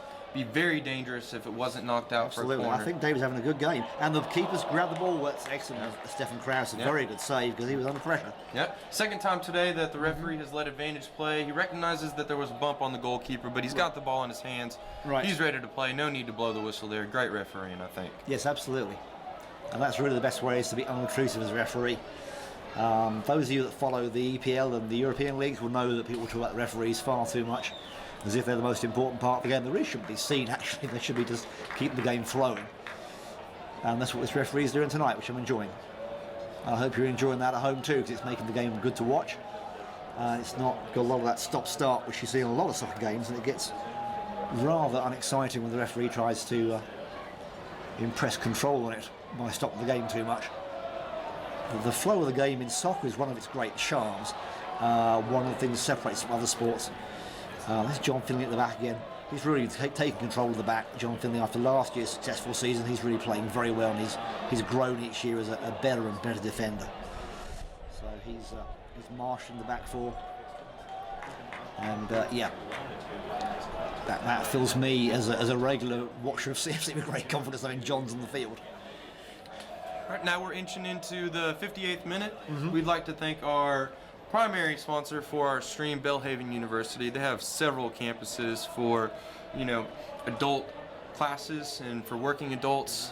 Please check out their website at chattanooga.belhaven.edu to learn more about their programs. We'd like to thank them again for being our streaming partner for 2016. Without them, this wouldn't be possible. We'd also like to thank Underground, our production partner. And I'd like to thank Simon. Oh, thank you, guys, for being here with me. Thanks, man. It's a pleasure. So again, Reading are trying to thread the ball through the gaps in the CFC defence. Found one, but they couldn't make much of that. It's gone long again. They're trying to come back in from the other side. Ball bobbles out. And a CFC goal kick. So that's, again, the stymieing the attack, which CFC do very well. Stops them making anything of it, even they start getting in close. So that's always good to know. The more you do that, the more your confidence goes up as a team, because you know you can rely on your back four, and you can look for more opportunities to push up the field rather than worrying about what they're doing. So Reading take possession from the kick, trying to make something of this, coming down the right-hand side long and pushed out by CFC again. So they're not. I think they're getting a little frustrated they aren't making more progress. Especially in a cup game, they'd like to have something under their belts by now, and there's a lovely long ball. Optimistic ball, Roberts is trying to fight for it. One change that we failed to mention for Reading United FC is number 11, Ismael Numansano, my apologies. Seems to be playing off the right side of a front three. It seems like Reading is in that 4-3-3 formation with those dual pivot central midfielders that we talked about earlier.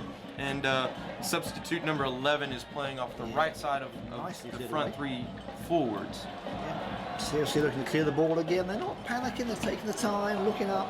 A little error there, giving the ball away, but back in defence they were steady and focusing on what they were doing, so it's a sign of a happy defence, I think. Someone's excited down there. Someone's very excited down there. I think they've seen our picture on the web stream, that's why they're hooting. I'd be pretty excited about that too, Simon, I'm not going to lie. Oh, good Lord, yes. CFC's two attackers are trying to give the Reading defence a bit of a headache. It's difficult though when they're up there on their own. I think the defenders and the midfielders have to step up and close down those lines so that the attackers aren't by themselves just chasing the pressure. That's right. And if they don't have any help, it does no good. It's just tiring them Unless out. they get a good flick on the ball that moves them into space, it's hard. They do spend a lot of energy running around. Yep. And these guys are running 6, 7, 8 miles during the game, so they run a lot. It's not a game somebody you can't run, that's for certain. harden the legs and the lungs. I think we got an offside. Reading United FC. Long ball by Tommy goalkeeper Tom. Yeah, playing it long in. Reading are pushing in space and seeing if they can do something with it. And we've played an hour. Still no score yet. But we have another 30 minutes to go. So plenty of opportunities for hearing that ball zing into the back of the net. But whatever you're doing, don't stop watching, because that's when things happen. Doing John Finley playing the long ball up, which Reading have to force out for the throw because Sleepy Davison was threatening the defender. David Perez letting John Finley take the throw. John's got a good long throw on him too. So again, coming down this right-hand side seems to be Chattanooga's strongest side. Reading just heading it back out again. Sleepy trying to get control of it, flick it back in. David Perez going That's a long. great ball in What his is it? face. Unmarked. Can he take a shot? Deflected away. Can CFC do something with this? They're giving Reading a bit too much space there. See several of the CFC players raise their arms for handball there. No way the referee was going to give it. That's right. It's back to a throw by John Finley, right under the shadow of the Chattanooga, which I've been told is a very scary place to play football. Oh, that's beautiful trickery by Juan. Absolutely, there we go. Long ball flicked forward. Again, we're back to a bit of head tennis here. See if we can get it on the floor. There you go. Juan Hernandez gets it on the floor, looks up, comes around 1, 2, 3 players. Trying to get that gap, but it comes back to CFC, it deflects out. Again, over on the left-hand side, there's nobody marking the CFC player. That's very sloppy. That's the second time in quick succession that they've worked it out there. Nobody over there. It seems like Reading are over-shifting. You know, they're almost overplaying to the middle of the They're field. being drawn the ball, where in fact the CFC are working the whole width of the field, and an unmarked play at this level is very, very poor. They should be certainly marking that guy. So once again, we 2 or 3 CFC substitutes starting to warm up down They are. here on the sideline. They're going Looks back like to John Carrier, several others down there. John's back from England after being over or having a long stint where he played for CFC. We're having a substitution. In fact, Zecker is coming on for Sleepy Davison, and we know Zecker is a proven goal scorer. Wait, let me check that. Here's Zecker. I thought So the number 9. Number 9, Zecker. I can't tell Zecker and Sammy apart by their boots because they both grown a beard. I'm like, oh man. But yeah, Zecker is the proven goal scorer. And almost in the action. Almost straight into it right there. First touch is threatening the goalkeeper. As we said earlier, the coach's decisions can have a profound effect on the game, and that would have been a great decision. almost- Straight in, goal immediately. Right. Didn't quite happen, just over the bar, but that's what it takes in these games. It's just those little moments. On off a corner kick, we had a great opportunity. Now it's cleared up by Reading goalkeeper to about midfield. I must say, watching Zecker last year, he has a knack for getting in space and making a real nuisance of himself and nicking goals that people don't expect him to do it. So I'm hoping to do some of that again this year. He's a very talented player indeed. Yep. And with the Reading United FC team who's very, very compact, who seem to almost be over-shifting to pressure the ball, finding those little spaces in the area that you're in, but also those spaces in the other areas of the field that aren't being pressured. Right. Maybe Zeka's that type of player that we need in this game, Simon. I think he is. I think he's class. He can certainly make a difference. And sometimes he can be the spark that gets everything going. And the atmosphere from the Chattanooga Hooligans has not stopped, but it is now a cool 67 degrees.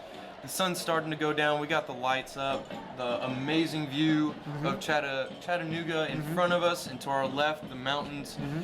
If you haven't been here to Fort Finley, I would encourage it. It is really, really a great experience. No matter what your age, no matter what your knowledge of the game, you're going to come have a good time. Absolutely. And we'll make sure you do. The Chattanoogans are welcoming, the fans are welcoming, all the support crew and the vendors are, incredibly friendly here. I have to say. And we're Chattanooga are breaking out. Williams is coming down on the side, putting the ball in. We're going to see something. And we're going to go. Really strong tackle there. No foul. Juan Hernandez taking a shot straight at the keeper. Sure hands by the keeper there. No rebound. Just gobbled it up. Took away the pressure. Now his team can step forward. And that's what you want from a good goalkeeper. Stephen Kraus got his body behind it, and that's great. Exactly. That's what we want to see. But yeah, there was an opportunity there. If could have been a goal on. So we keep doing that. We may see a goal. So do not go away and do not change channel.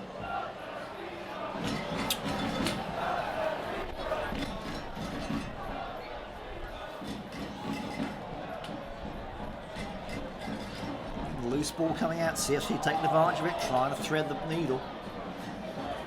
Reading and breaking that down in the midfield, but the defence at CFC is John Finley fighting again like he does. He's so good.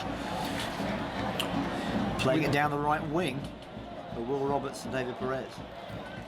I'd like to remind you that today is a U.S. Open soccer match, or U.S. Open Cup match. So it is an elimination game. If we are still tied at the end of regulation, we will go into overtime and we will have penalty kicks if needed.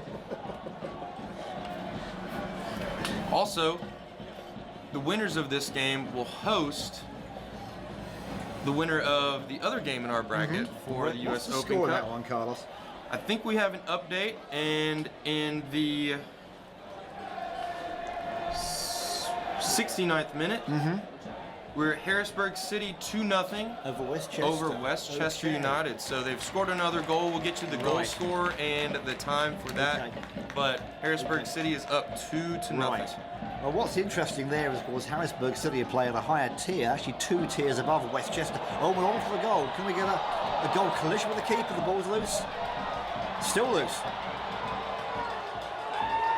Wow, that was an opportunity there.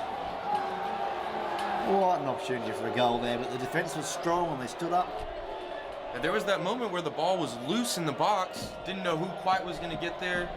Sometimes the goalkeeper has the advantage because he can go with his hands, where others just have, you know, their feet or other parts of their body. Right, Goalkeeper was right. able to just dive on top of it, and then at that point, he's a protected species. No one can touch him once he has it. Showing his strength there again. That was very Absolutely. good, showing his aggression. But yeah, what I was saying about the teams, Westchester will be actually playing here when we have the cup match in the 27th, 28th of this month. They're one of the teams playing. And they're playing at 2 levels below the Harrisburg team, so we want to see the underdogs win. You know, always like those kind of stories. But this is like Westchester are holding up to being, you know, their part in the game, and that's a nice little shot, but again, straight to the keeper. So, yeah, it's going to be interesting to see which of those teams comes up on top and ends up here for the next game. It's more and more pressure from CFC. You know, they're starting to get more possession, starting to get clearer opportunities. Right. Reading, it seems like, is just trying to hold on in this period in the game. And that's something that's very common in soccer. You'll Right. see these long periods of time where one team will have dominance, and then maybe 1 or 2 things will happen, and momentum will switch. And at this moment, CFC's got all the momentum. Seems like, you know, they're getting the chances, but Reading's taking the sting out of that a little bit with some Right. possession here and just That's right. keeping the ball away from CFC. They are doing it when CFC break. They're a lot more dangerous than Reading do at the moment. Of course, I'm biased on that, but I think CFC are starting. They break. They look like they're going to do something with the ball. Reading are breaking now, trying to get on in the box in the D, going down, but no foul given. And once again, John Finley's taking the ball away, holding it up nicely. Yeah, that defence is just staying calm, passing it around, looking good. Looking for that space on the right wing again. Seems the favoured side is the right wing to come down with. That's David Perez again. Ball goes out, just unlucky there. It's like Reading are getting prepared to make a substitution. They're going to bring on, looks like Hugo Delamel to come on.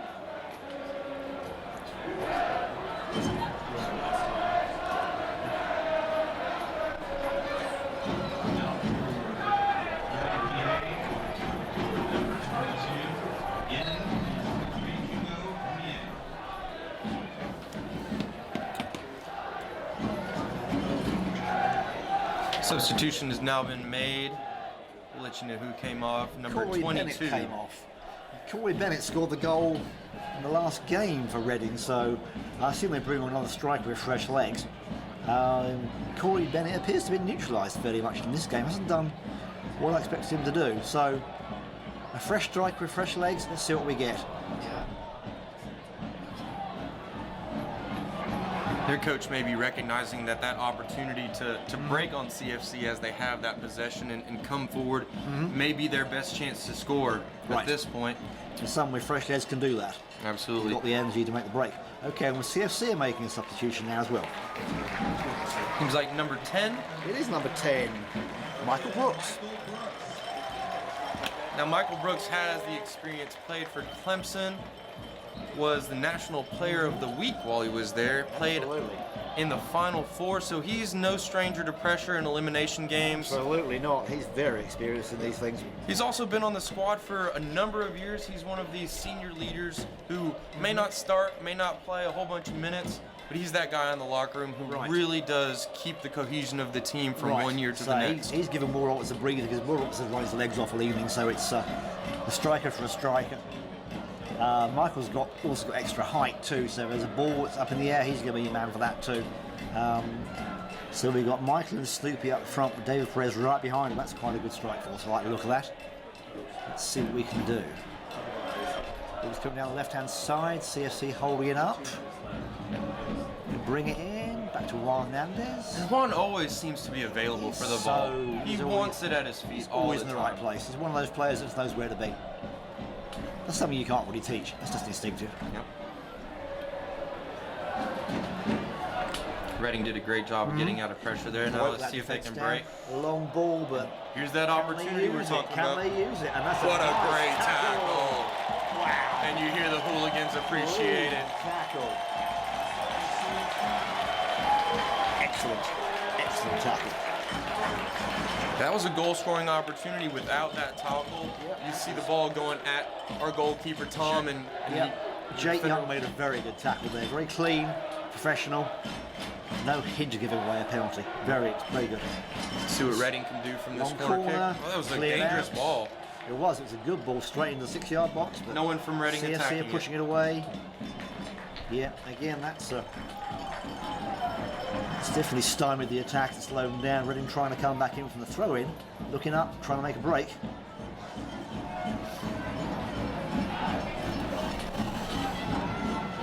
Trying to get the ball in the box. Tom Housel is more than on board for the job. There's the Chattanoogans calling Tommy Salter because he's super hot, and he's up to the job there certainly. Now we've been keeping our eye on the other U.S. Open Cup matches that affect us. Harrisburg City and Westchester United. How are we doing there? Update in the 76th minute. Harrisburg City is still up 2-0. Okay. So Harrisburg seems, at this moment, like they would be traveling to the winner of our game. Right. We've played 75 minutes here. Still no goal. 15 to go. But this is when things always get exciting, the last few minutes of the game, so never say never. Great play by the goalkeeper there, reading that through ball to, it looks like Zeka, who was trying to run onto that one. That's right. The goalkeeper did a great job of coming forward and clearing, because that was a goal-scoring opportunity. If the goalkeeper's not there, you know, we have a shot on goal. They're trying to get the ball through to Ismail Numanatsa, the substitute, and he's looking very dangerous indeed if he gets the ball. So CFC are keeping an eye on, but he's doing good. Sorry. iPad malfunctions. Don't worry, we got it under control. Even trying to pull through the space. Nice little flip back, takes a shot right across the goal. I think Tom House had that covered pretty well. I think it was worrying him too much. Yeah, he didn't really flinch, didn't dive, No, so nothing at all. And that's a part of good goalkeeping plays, knowing your angles, knowing where your goal is. Right. You know, having that feeling, you know, like we talked about earlier, it really is just about time on the field and instinct and knowing where your goal is and you know, being comfortable. Right. It's a great ball to keep possession. Absolutely, coming off better from that one. CFC Reading trying to make sure they get it back out away from the danger zone, but it's back to CFC coming forward again. Oh, Brooks making a great Look run at to that. Through the gap, taken down. Another dangerous opportunity in the first part of the game today. First yellow card. And now there's a little bit of a ruckus going on. First yellow card. All the yellow cards came out from the hooligans and other fans. We got some that are about 5 feet in the air. Yeah. Not your typical sized yellow Not cards. quite. But the referee is sure to see those when, Well, when they're the making fans sure think he it's does see necessary. them. I think we want to make sure nobody misses them. So, yes, a flurry of yellow cards from the Chattanooga and other supporters too. So that's great. Everybody's really. Simon, were you able to decipher who got that yellow I card? wasn't able to decipher it. I think it was their number. What was the number 11? I think it was their number 12, Brett Campbell. I think it was, but I'll have to double check on that.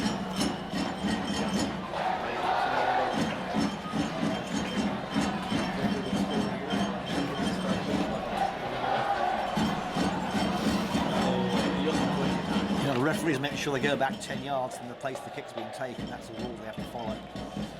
We'll check with the scorekeepers, make sure we get that yellow card. Wow! That's as close as we've come tonight, ladies and gentlemen. Here we go. And there's another shot. Oh, wasted really, but Shot in another putting deflection. pressure, but deflection wins the corner. That was an excellent shot from the free kick. Wow.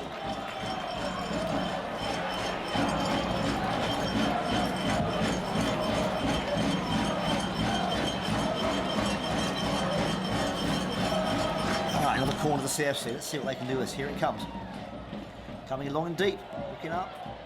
Off the defender. Second time cleared off the line on a corner Yep. from a Reading defender. And he was a little bit off the post that time, but the ball was inching towards the net. You know, he had to be sure and CFC clear that playing one. it back into the danger zone. No foul given for that little touch there. Reading trying to break fast. Trying to get an advantage going, playing the ball long.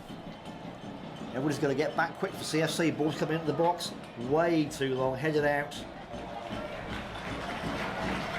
John Finley there again to head the ball out. That's why he's in charge of the defence. He is solid as a rock. So now we go to a Reading corner in less than 60 seconds. Reading's chance to show us what they can do from one of their corner kicks.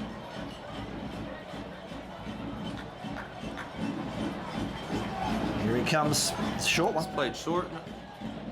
Trying to get it in and totally wasted really. Not much in that. You see, not. that's one from the training ground that they've practiced, but you know they obviously hope for a little bit better quality on the end of that ball there.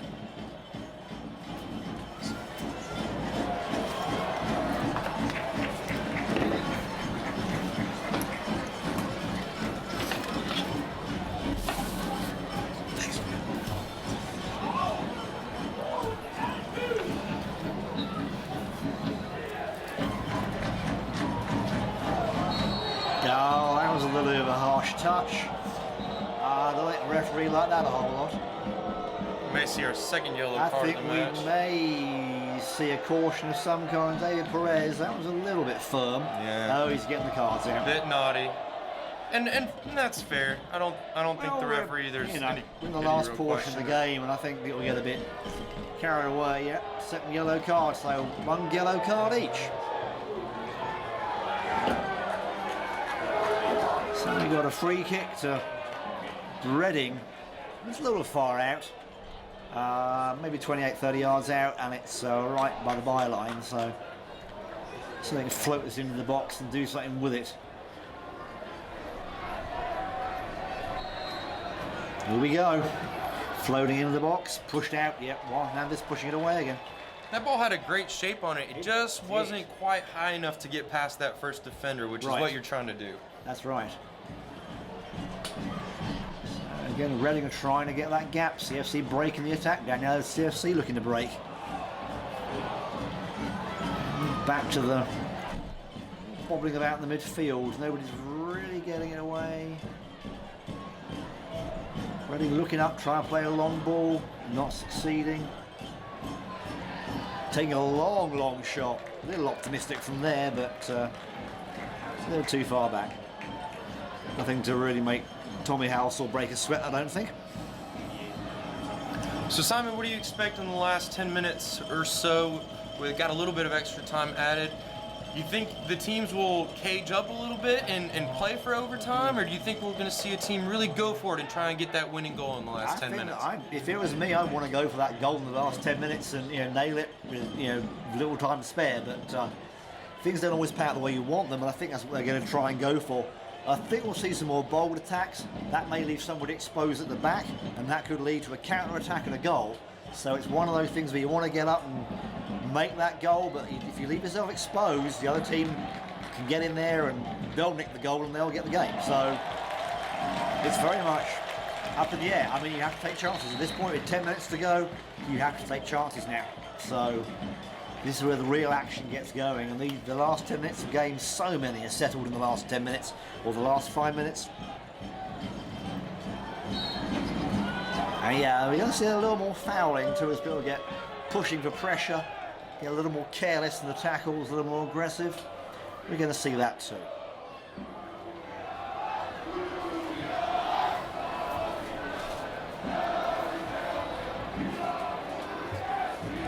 Again, Reading playing that probing ball. Oh, that's a mistake. No, what a mistake. Chest down. They weren't able to capitalise on that, thank goodness. But that was not a smart move defensively. As we've said several times tonight, soccer is a game of mistakes.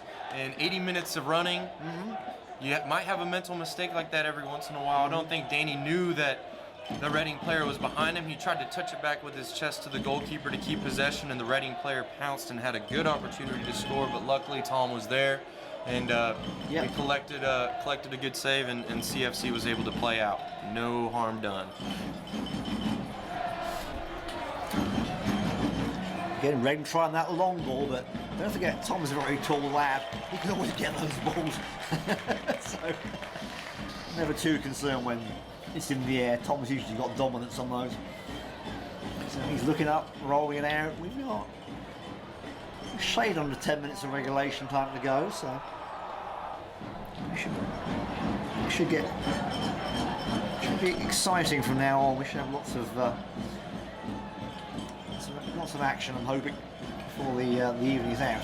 Seems like over the last 5 to 10 minutes, Reading has been on the ascendancy. You know, they're pushing for that goal here at the end of the game. They don't want this to go to overtime. They know the longer they have to run, the longer the Chattanooga are, going to play on the nerves that they might have, and spur on Chattanooga Football Club, for that victory in overtime. Reading is trying to finish this in regulation.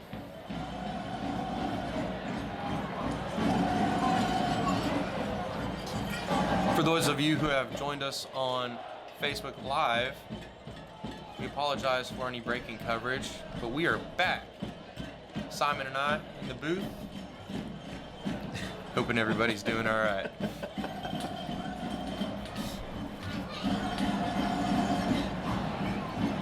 We're going to throw in by Reading from deep in their own defensive third. They've worked it up nicely. We got a little break here. One-on-one situation on the far side of the field. Now we got an overlap. He may give it to him. He chose to hold it. Again, these guys have tired legs. We've been playing 84 minutes of soccer. They're at the beginning of their season. Oh! Wow. And another close opportunity for Reading off of a cross. Didn't look like the striker quite had his angles right to get that past Tom, but he tried the shot and skied over the bar.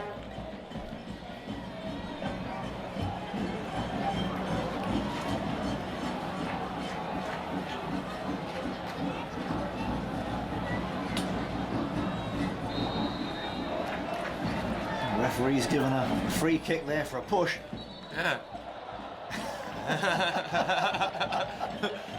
A little bit of fancy feet. Absolutely.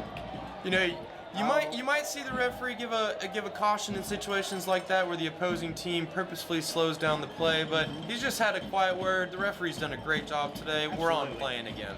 Chattanooga's keep trying to go along into the box again. Here it goes. Oh! Wow! Right over the bar. That was the closest chance here. Incredible. In the danger zone, and just couldn't quite do anything with it.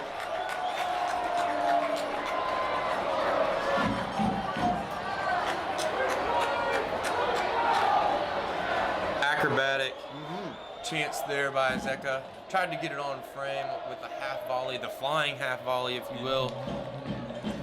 Wasn't able quite to get it on target. And we got number 7, John Carrier, a CFC. Replacing Juan Hernandez. And Juan's run his legs off tonight, so that's a good substitution. Some fresh legs right at the end can make all the difference.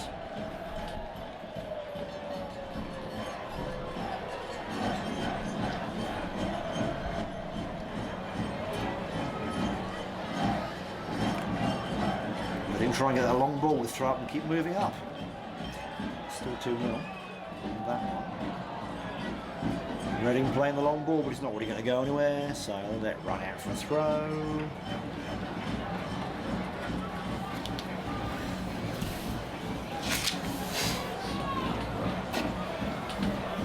Now, with the introduction of John Carrier, we may have had a little bit of a shift in system for these last couple minutes of regulation here. We'll see what position John takes up. Getting a shot in. Oh! Good move from Reading. And that may have actually clipped the bar. We see the net kind of bulging a little bit just because of the reverberation off of the bar, but that was Was a really good shot. That was really good. close. That was dangerous. Reading seems to be growing in confidence. They really want that goal. They don't want this thing to go into overtime, and that's another really good opportunity for them to score. Absolutely. So, CFC trying to take the initiative, flicking it on, but again, Stephen Kraus is ready. He's having a good game so far, which is good for him, and not good for CFC, but it's good for him.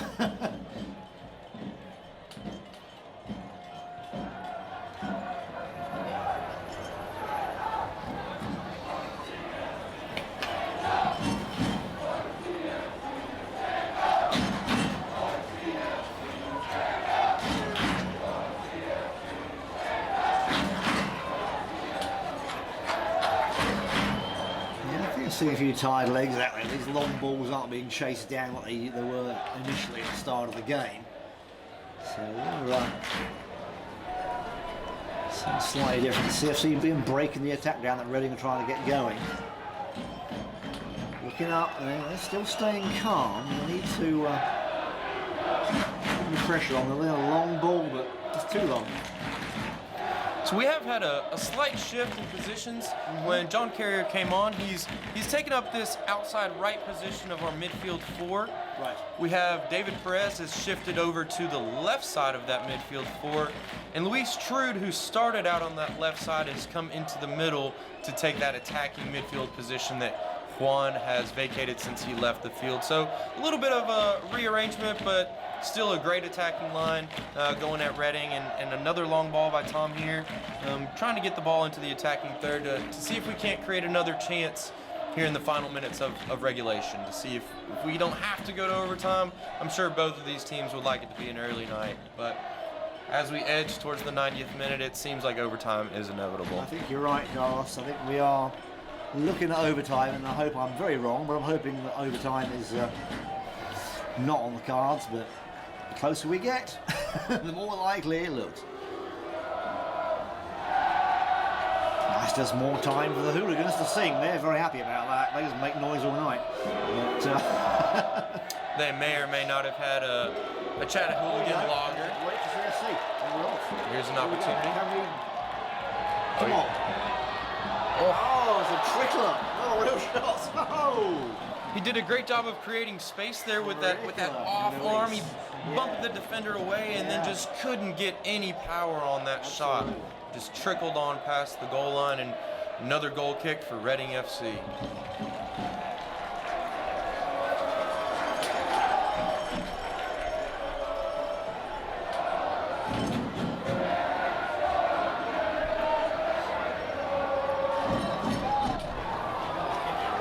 Referee's giving a kick there for a push. Again, there's still some pushing at this stage, and everybody's trying to get that advantage. It's in the last minute of regulation, Reading have the edge here.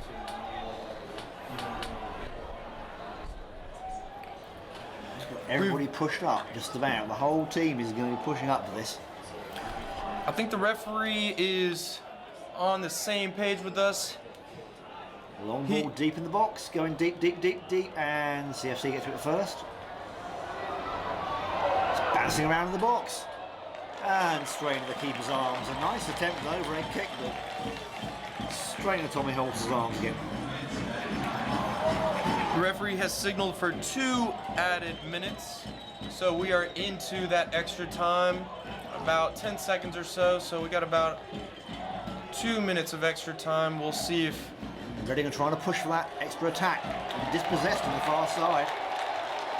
Can CFC make a break? Can they go with this? They better be quick. Reading are back with the challenge again. They're really trying to get this game closed down. CFC's defence having to work a little harder. Reading going for the shot. Across the goal and trickles out. it's another opportunity here late in the game for Reading. I'm not sure I like these short balls by Tom this late in the game. The last one put his defender under pressure, and you know there's times where we want to keep possession, but I'm not sure in the 90th minute you want to invite pressure back onto you from Reading. I'd like to see him get that ball long, but hey, he's on the field and I'm not, so you know we'll go with his decisions, I suppose. I think we'll have to.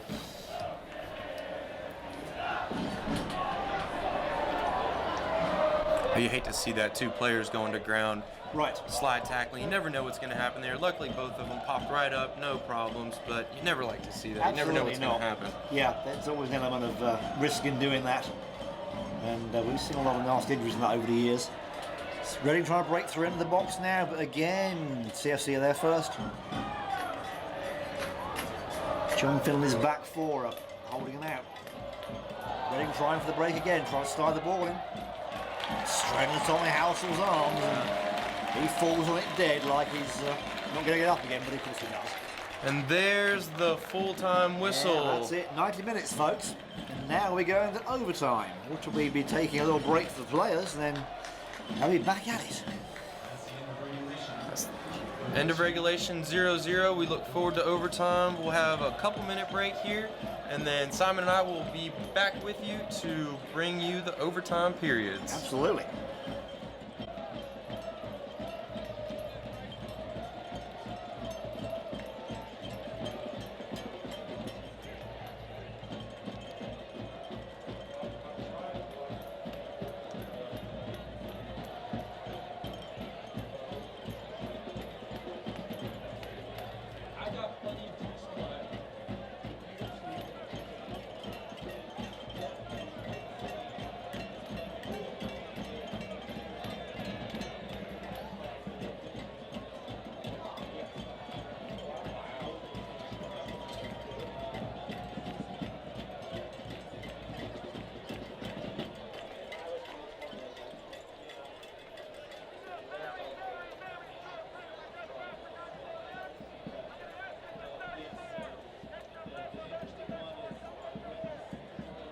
Again, to be clear, it'll be 5 minutes before the overtime extra period begins, which will be 2 15-minute periods. Sorry, it's a school night. Thanks for your attendance and enthusiasm. And the beer is open for another 15 minutes.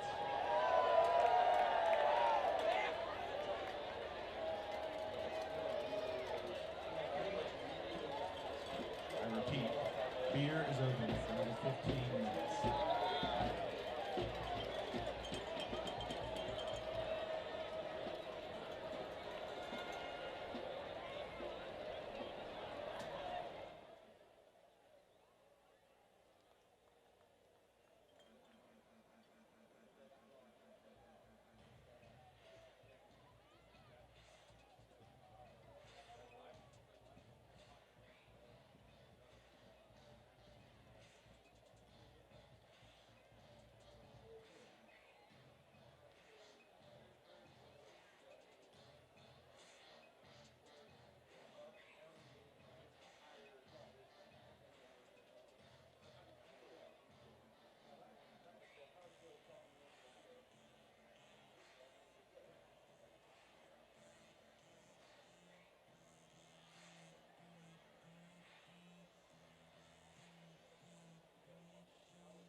birthday tonight. Hayden Sarshay turns 9 years old. Hayden's a part of the 07 Boys CFC Academy. He's taking one of his friends celebrating his 9th birthday. So Hayden, wish him a happy birthday.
Ladies and gentlemen, on a beautiful Wednesday night, the first home match here in Chattanooga.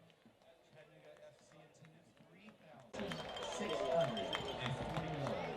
Come on, give yourselves a big round of applause. That's amazing. And we're back. Now we're ready for the first part of overtime. Seems like CFC will be kicking off, defending the far right of your picture, and Reading will be defending the far left of your picture and kicking off for the second period of our overtime. Let's see how those tired legs do tonight. I know they're tired because they run themselves ragged, so we'll see what we get now. We have 2 overtime periods of 15 minutes each.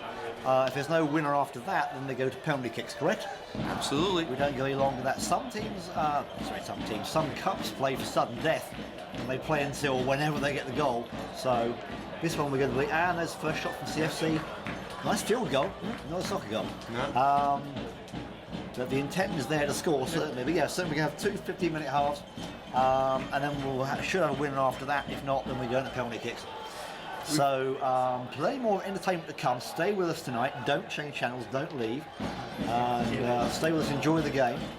And do give us your feedback if you're watching anywhere. I know folks are still staying up super late in Europe to watch this. So thank you for staying with us, even though it's past midnight in lots of parts of Europe.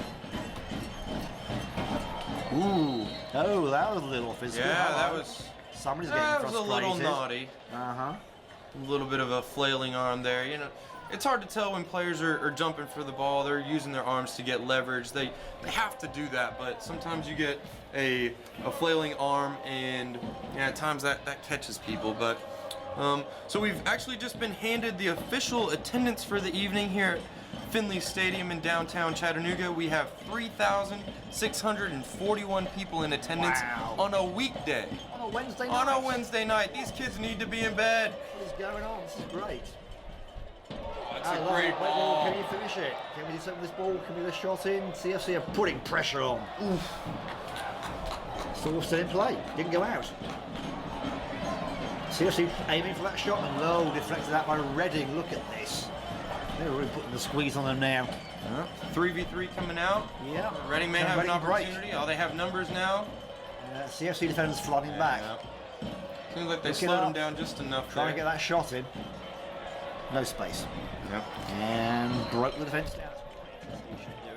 During our break between the regulation and overtime periods, we were able to get an update on several of the U.S. Open Cup games. Some of those games have ended, but we do have a couple other ones that are in overtime. Right now, Charleston and the Villages are tied at 2. They're in overtime with us. It seems like they are the only other game that has gone into overtime, but talk to us a little bit, Simon, about some of the interesting games that have already ended. Oh, so close to the edge of it. That may have hit the post there, but such a close opportunity. Absolutely, that's great. Okay, so we've seen the result of the Harrisburg game. Harrisburg 2 up and stayed 2 up and won the game, so they'll be playing the winner of this game, and they'll be coming to Chattanooga to play it. So we're hoping they'll play us here. There was an upset, I think, in the Detroit game. I think Detroit were a league below the team they were playing. Yep. Were 10 Louisville men, City. 10 men, Louisville City. They're down to 10 men and still winning. So actually, it seems like we've just. Yeah, Louisville City has received a red card as well. 10 So men each. both teams are now playing with 10 men. Wow. They're in the 100 and. So they're in overtime 16th too. They're minute. like us, and they're one apiece. Oh, and Louisville just scored the tying goal. Oh, that's turned We've it just around. seen it updated, 1-1. That's turned it around. We thought Detroit were going to give an upset there. And again, a little bit of a push and shove. Yeah, It's getting a little sloppy now. it is. Referee's giving a kick for that one, having a word with the Reading players, saying, "Call it down."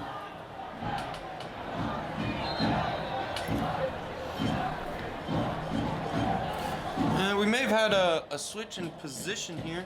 It seemed like number 17 for Reading has sprinted across to the other side of the field. He was taking up his position on the right side of midfield. He's now switched over to the left. I'm not sure if that's something that the coach has seen as a weakness in the right side of CFC's defense, or if it's just trying something new. Sometimes the players will do that, especially the wingers. They'll switch sides and have a go at the other defender. Maybe they just get tired of going against the same guy. I don't really and know. it's good to have a fresh pair of legs, somebody approaching it a different way too. It's always good to do. Keeps them thinking, and it doesn't let them get complacent. So you can CFC looking up, trying to find that gap. Trying to still play those long balls, but Reading are up to that. See if we can make, well, that's a nice little move from Zeka. See if we can bring this into the box for CFC. Flicked on. That's a great ball by Luis. Nobody there for it. Oh, it was a good move and nobody there to finish the ball off. And Michael Brooks had made a great run into the box, but he was just a little ahead of the ball and ended up in the 6-yard box when the ball was a little bit closer to the penalty spot, and opportunity wasted there.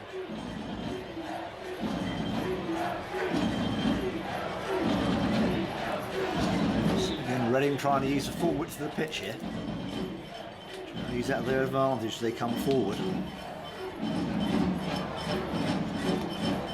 CFC are crowding them out right now. Reading trying to get through in the 6-yard box, and the attack breaks down and goes out for a CFC throw in their half. Now, Simon, Yes, sir. I thought the Reading coach was going to get tired. I didn't think he could do it. He is standing in the same spot he has been all game, waving his arms, just as energetic as can be. And, he's done it consistently, and, he's getting his message across to his players. Now, Coach Elliott is a completely different coach. You see our whole coaching staff sitting on the bench. And it's all about personality, whatever you got to do to get the best out of your players, and he seems to be doing that Yeah, he's tonight. sitting with Jimmy Weekly, and they're just taking things in, and they're looking like a grand strategist. And it's the ball, it's a chance to see us near the goal. Oh, it's called as a foul, but they took the shot anyway. And I think that's a caution, for continuing play after the whistle blown. For deliberately continuing to play, which is one of those rules that doesn't make sense, but it's the rule the referee has to follow, and he's calling that one for Zeka. Unnecessary yellow card, really. Yep.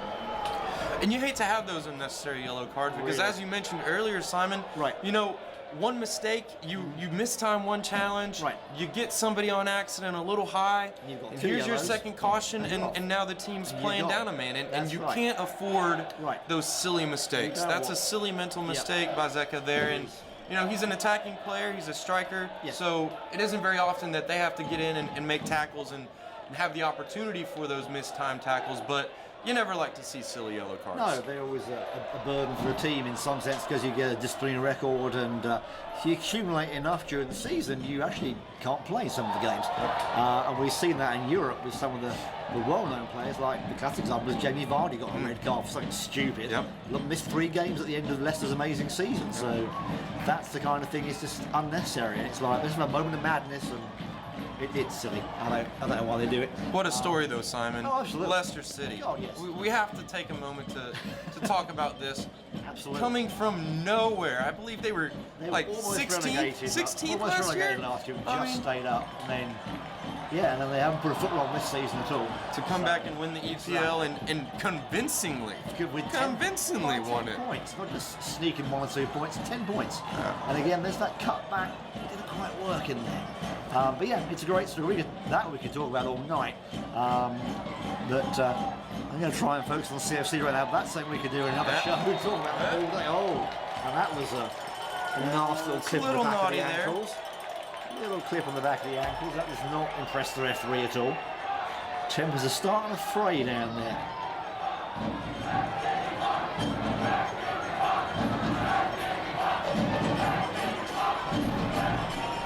Quick free kick was played, and now swinging the ball across the field to space. Great touch. Has it got a chance? No, again. Ball's bobbling around too much for really CFC to do much with that and take advantage. Let's see if we can get some space for a shot. That's a nice Let's ball see if we can feeding get it out. across. Can we get it into the box? And can we shoot? Inside netting. And there were appeals for a handball there from the Reading defence. It was a bit touch and go, but I don't think there's any advantage from the handball. That was where he touched his elbow with the ball. So the referee let it play on. It's tough to see a way through there for Michael Brooks' shot, but you know, every once in a while it works out. I would like to see him try and drag that one across the top of the 6-yard box where Right. the players were. And Right. It's getting late. These guys have been running now for almost 100 minutes. We're Right. starting to see some cramping. We got a Reading player on the field. Oh, yeah. There we Not go. sure exactly who it is, but we'll get you a number as soon as we can.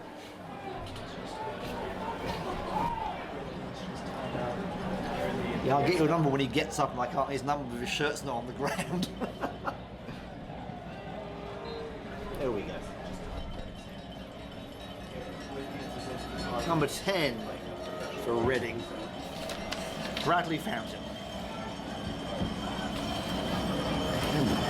He's had a good game too as Bradley. He's played well. He played well in the Lambs game, and he's done well here too tonight. But the proof of the pudding, of course, is in the goals. There are no goals yet. We're still actually hoping for a goal. So another update from around the U.S. Open Cup tonight. Several games going on, but I want to highlight San Antonio FC, who also plays in the NPSL, who's playing Corinthians San Antonio, who is a higher division team. I'm sorry, I have those flipped. Corinthians San Antonio is the NPSL team, and San Antonio FC is the higher division team. And that game is all tied up at 1 apiece right now in the 50th minute. Trying to go through the gap and just crushed out away by 2 defenders. And one of them got hurt in the tackle, and he's having the old acting lessons are paying off for this boy. I tell you, he's on the ground like he's dying, and he's probably not. Well, the game we were looking at earlier, Detroit City and Louisville City, has now gone into penalties. Both of those teams were down to 10 men with a red card each. Okay. And went through overtime with a 1-1 score, so now it's the drama of penalty kicks. I'm hoping we don't see out here, Carlos, because penalties are a hard way to get out of the game. I never like them. It really is a difficult way It really to is. decide a winner. It's so much heartbreak and so much excitement for one team, but Yeah, it's quite harsh. it is. It doesn't. If you have a good game and you go out on penalties, it never seems fair. But you have to have a winner in a cup game, so you can't wait.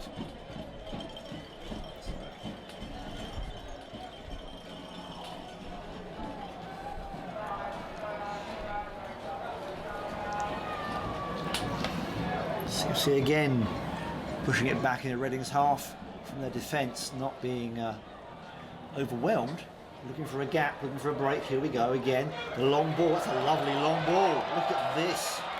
It's a great touch to control. Can we hit it? Who's going to hit it? Bam! Whoa! Straight at the keeper. Struck very, very well. That was a great shot. Sometimes the goalkeeper's just in the right place at the right time. It was that David Perez's right foot that has done him so well. That was a smashing shot. Back into play with that deep clearance from the keeper. The CFC immediately trying to push it back into Reading's half. Zeka being strong, keeping the ball in. Reading pushing the advantage. Here we go. There's a little bit of pushing and shoving. Nice flick. Feeding it back. Here we go. Reading trying to go for the gap. Oh, and they're trying to get into space. Taking the shot. Great save. Tommy's Salt's up for the job again. Excellent. And that's an underrated part of a goalkeeper's game, is making saves with his feet. Yes. And having those feet and those legs in the right position. Exactly. And not too wide to where you can't move. Great save with his legs there by Tommy Hansel. Right. So Chattanooga coming down the right wing, looking up in space. We have some space for Zeka. What's he going to do with it? He's going to shoot. He's going to He's going to lob it up. It's a great ball. Nice ball. Now who's in the open? Who's going to shoot? Ooh, Reading. That's one of those tongue twisters. Reading read the ball. I must make sure I said that correctly. They read the ball coming in and were able to counteract the attack. Now, one thing I have noticed since John Kerry came on the field onto that right side, our midfield four, that diamond is very, very compact. Now that Reading going for the shot, trying to come through. No, broken down again. Now it's CFC's chance to break away. Can they get a break on? Reading are up to the job. That's great play. Taken down. Nice one. We come into the close of the first half of extra time. We played 14 minutes, so we're about getting to the break where they simply turn around and keep going. There isn't much of a break here, so we aren't going to break off, and we hope you'll not break away either. I know it's not too late here in the States. It's 9:45. Obviously that means it's nearly 2:45 in the morning in Europe, so if you're in Europe watching, stay with us. Put the coffee on and stay with us. Again, Reading trying to probe, trying to find something. Yeah, there's a good run out here to the right side. I'm not sure why he didn't play it out there. I was thinking that as well. CFC are flooding them out. There's just too many defenders back. Yeah, there's just no way through the middle there for really Reading. Isn't. And a smarter play might have been to go out wide and try and get a cross in. But again, we're not on the field, not exactly sure what they're thinking. We're not young, fit men who are good at soccer. We're slightly experienced being Newcastle, so we haven't got the legs they have. Easy, Simon. I said experienced. Easy.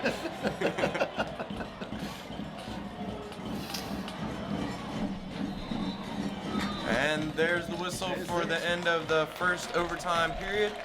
As Simon said, we will pretty much just have a couple minutes and a switch of side. Not much going on in this middle period, so we'll hope you guys stay with us.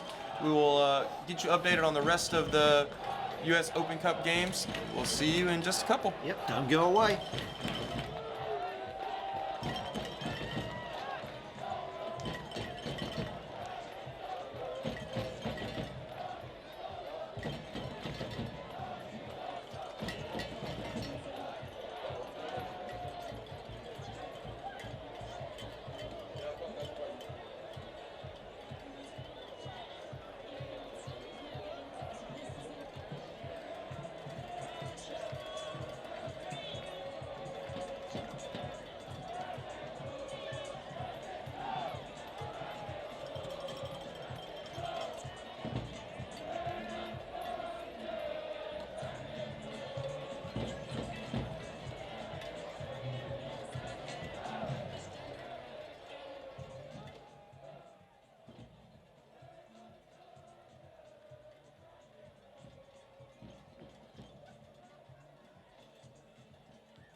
And that's one of the.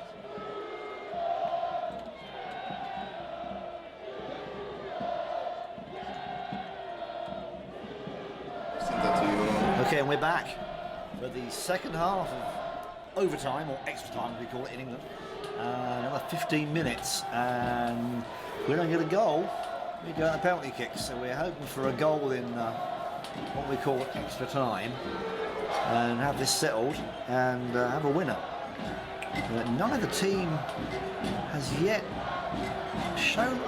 We're seeing some good shots. We're seeing people hitting the bars and the posts, but nothing's really said win. So I want to see one of these teams reach out and grab this game by the throat. That's not too dramatic. Just to say take control and take the dominate. initiative and Right. try and get that goal. It seems like the overtime has seen been a that little yet. bit. Yeah. It's been a bit cagey. There's a bit, like the start of the game was. We're really hoping to see something dramatic. So, and of course, preferably in CFC's favour. So, John Carey doing the great old work. magic is still there with John Doing Carey. great work. Man. And he just still came on. got it. Oh yeah, he just came on at the end of overtime, or I'm sorry, the end of regulation. So he's got Right. fresh legs. It's great to see him use them there. So one of the Reading players took a hit.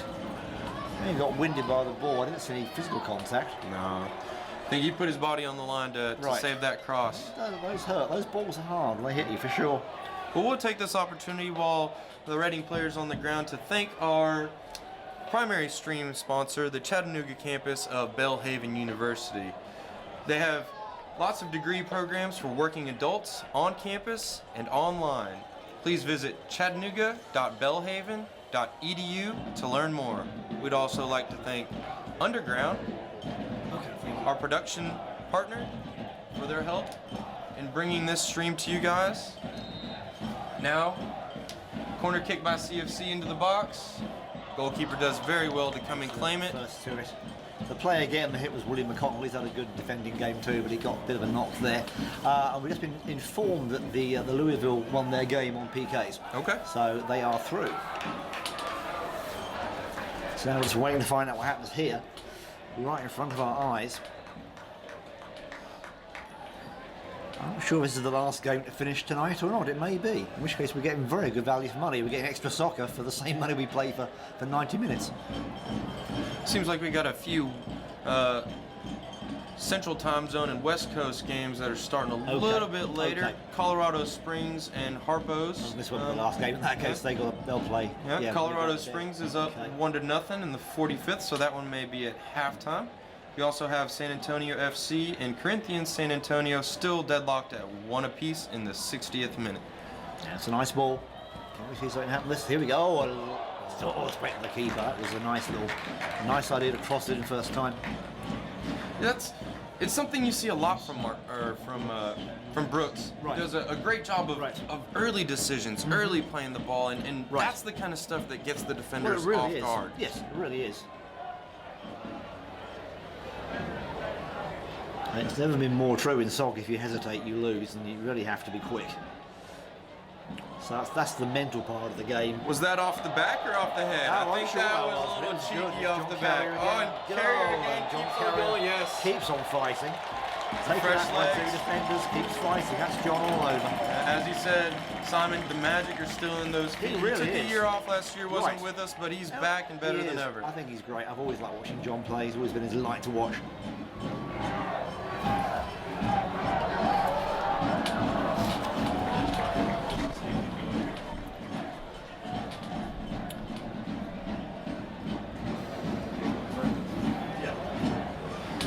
We're now creeping to the 110th minute. It's been a long night of soccer. The Chattanooligans have not stopped, but some of the crowd has filtered out. Like we mentioned, it is Wednesday evening. Some of these families maybe had to go home, but we still got a really, really nice crowd. The total attendance for tonight was 3,641, so not too shabby for a soccer game on a Wednesday night in a mid to big sized city in the South. Not bad at all. Doing something pretty good here. I think we are. It's something that continues to grow, and I'm looking forward to seeing these figures grow. That was a nice shot, but Tommy Holmes is right behind that without a whole lot of Sweat being broken there for sure. Simple save in the end, but Yeah, it was. all you need is one opportunity from that kind of range. Well, that's it, or a deflection. Yep. So it's worth having a go, but I think Tommy is what we call in the business a safe pair of hands. Absolutely. Little error there, gives CFC the ball. Trying to slide it through, that's nice. Overlapping Wing. Here it comes. Oh. Just couldn't beat the first man. John Finley's got that long run back to defence. Look at him go, come on, John. So he's got to get back. But Reading trying to make something of it. They're still 3-on-5, 4-on-5. So again, there wasn't a whole lot in that cross that we could handle. So It was easy for Tom. it really was. He's not had a huge workout tonight. As you said, Simon, it's so good to have a nice, safe pair of hands. Well, that's it. We would consider Tom our second-string goalkeeper, where most other teams in our league, or Right. even the upper leagues, would maybe have him as a starter. Seriously trying to break, trying to get through the gap. Oh, come on. Is it a corner? What's the linesman gonna give? That's a goal kick. It's a goal kick. Zeka was trying to steal that away. That was a nice idea. But yeah, I mean, Tom didn't play at all last year because of his injury and the surgery on his leg, but he's back and he's doing great. So he's certainly ready to go. I know he's mentally there because we talked last weekend at the scrimmage game, had a long chat, and he's definitely mentally really ready for this season. So It's always tough to come back from a it is big injury and surgery that way. Yeah, But it is for anybody. Especially with the short season because you don't get long to heal. Yep. You've got a lot of games packed into a couple of months here with CFC, and one injury that's a serious one could really take you out for most of the season, which is very frustrating. Whereas obviously in professional games, there's a mistake. Another Reading has got mistake the in the ball. back. A little tired leg mistake there. Reading trying to get space to shoot. Open the ball up, trying to shoot. Here we go. And there's Tommy. Safe pair of hands there. There's Tommy. Yet again. But yeah, I say if you've got the longer season, 38 games in the European leagues or the MLS, you've got time to recover. But here it's a short season, so one injury can really knock you out, and it's very frustrating for young guys too, who are trying to get things going. So I understand that too. But yeah, you're saying about the keeper being an important member of the team, and he really is. It makes the defenders more confident, knowing that they've still got their job to do. But if all things do go wrong, there's always someone right behind them. So that's again the mental issue of the game is the confidence and knowing your team is there with you and you've got the backup. So yeah, that's really important. And CFC's always picked good goalkeepers. Absolutely. I have to say, out of all the teams I've watched, they've really been good. There's a shot with a deflection out. I'll go for a corner. So we'll see if Reading can make something of this. We have about 7 minutes to go, so we're halfway through the second half of extra time. A whole lot of time to do something.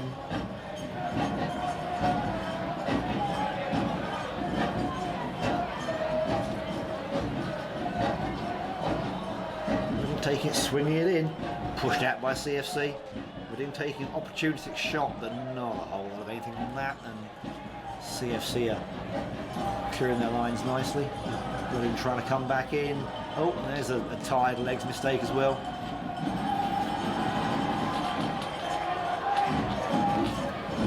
So yeah, we're seeing a few of those little errors where they wouldn't have made the error an hour ago, but they are now.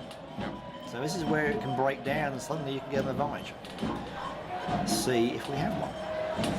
CFC takes CFC coming getting a little right space in the here. middle. Look at this. This is a good looking shot. Options left and right. Great. Oh, nice shot. The goalkeeper just turned his head. Yeah, If it just- goes in, he was planted Just in off his the spot. left. So, yeah. About 6 minutes left here in the extra time period. We may have a little bit of added time at the end of this period, but I Possibly. can't imagine more than a minute, even if a minute. Not even that. So, someone needs to take the initiative now and wrap this game up.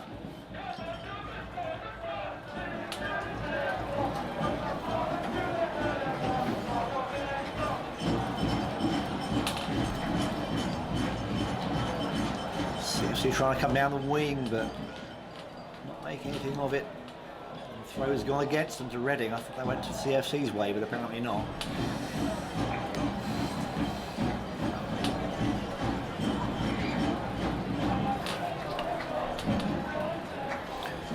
Well, Simon, as we edge towards penalties, is there any strategy or anything that you would think would be important in this period of the game? Edging closer to that. What are these teams thinking? They're thinking, can we nick a goal? Can we get that long ball? Somebody makes a mistake and we can break through, but you've got to finish the ball. They're getting some of these. They're getting in these points and getting to a point where they can shoot and they're not making advantage of it. They're just either putting in weak shots or just not making the chance, the opportunity they've got. It's really about that finishing. CFC, I think, have had the better finishing, but again, nothing's hit the back of the net yet. Reading are taking some shots from far out, not doing a whole lot with it. That was a nice attempt. Well, that takes away what I was saying. That was a nice attempt by Reading. And just skimmed over the top of the bar. Had my heart in my mouth there. Absolutely. It was a great header off of a great cross. Move. So we have to wait and see if somebody can make that mistake and somebody capitalise on it. Into the last 4 minutes or so.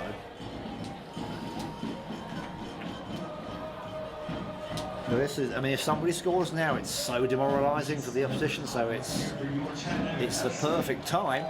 Can it be done? Flicked on, and referee's giving a free kick, I think. There's a bit of pushing there. It's a great opportunity late in the game for CFC to get their big guys from the back forward, get an opportunity to maybe nick this game here at the end. Well, the ball into the box has to be quality, though. We all love. If they do it, the noise will just go off the scale if they do it. So.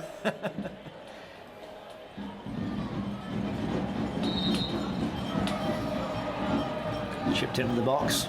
Who's there? Flicked on. Who's there? And the keeper's there. Not what we were expecting. Well, the ball was quality into the box. Wasn't necessarily in a dangerous position, but CFC won the free header. Just weren't able to get on that second ball and create an opportunity. But yeah, that's how it goes sometimes. Right.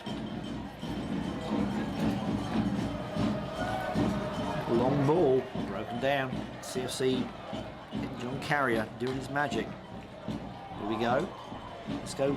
Nice long ball. Carrier. Oh, here we go. There's. Oh, hello. It's a good tackle there. Down, but a good tackle. The referee saw nothing wrong with that.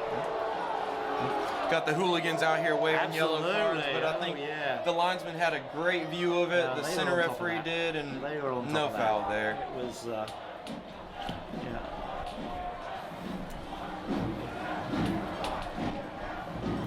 Reading playing a long ball into the box, trying to find the attacker. Trying to find Ismail, but they're not finding him there.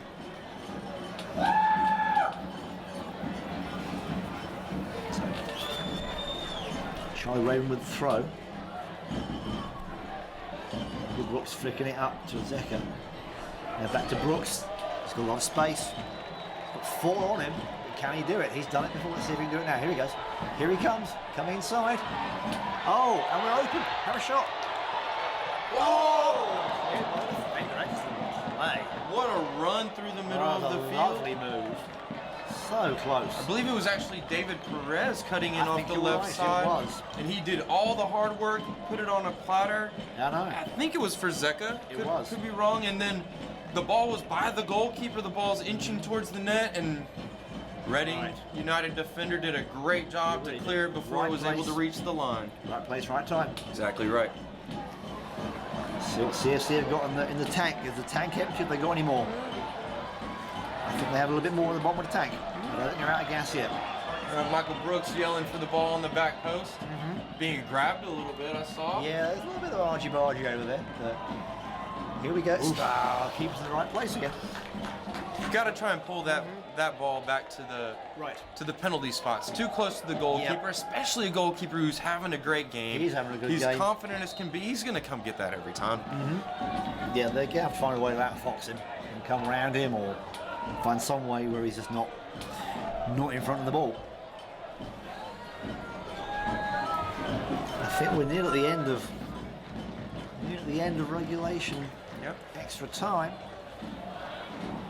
Seemed like Reading number 11 was having a little bit of an issue with a cramp. That was Ismael Numansana.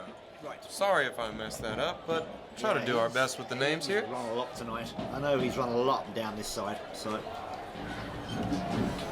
Just a little quick stretch and he's back on his feet. just about.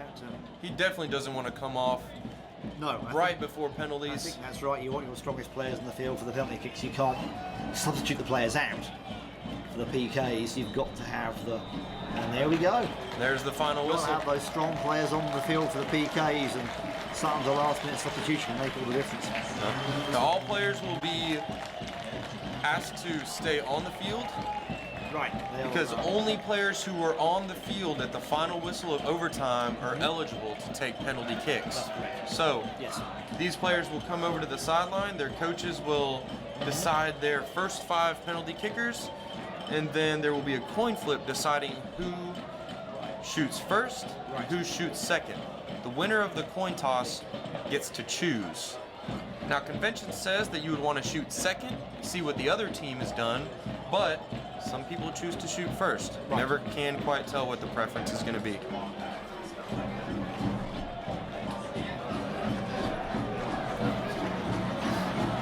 We've seen several players accidentally come off the field and the referees are keeping them on. Got to make sure that nobody sneaks on or does something they're not supposed to. Again, only people who were on the field at the end of overtime are eligible to take When that penalties. final whistle blew, those are the ones that can take the kicks.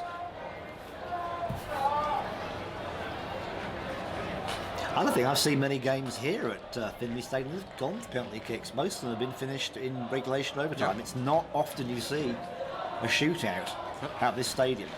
So this is actually an interesting thing to see. You're seeing something you don't see all the time at Finley.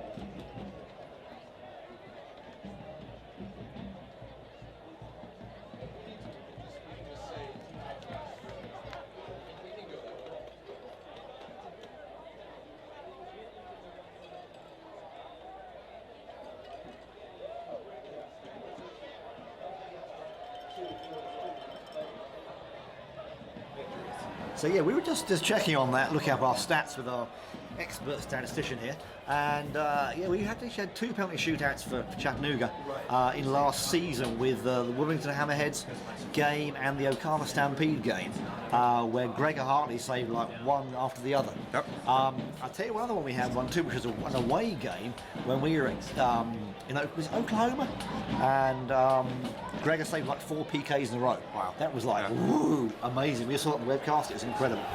But that's unusual. It's most common not to see this kind of thing. So stand by tonight and see something we don't normally see.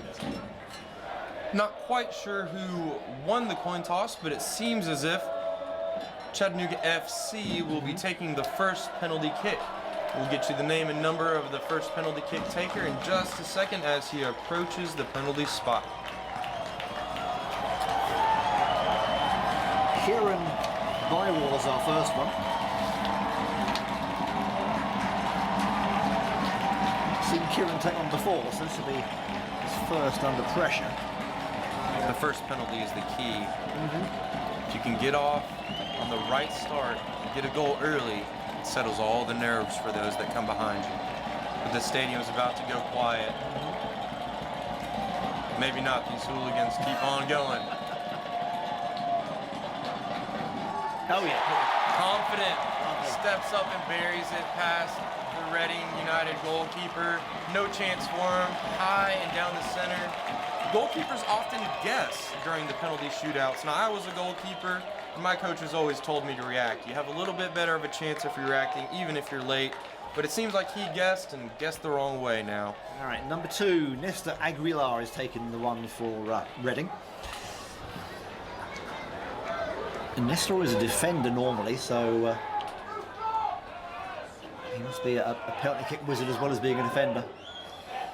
Let's see what he's got, what Tommy's got. So here we go.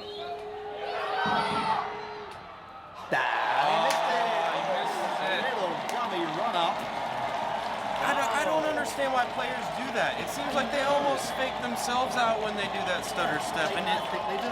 you see it there. I think they do. No rhythm in his step up, and then he just drags it wide. Yep. It wasn't even a hard shot, so that's on the back foot.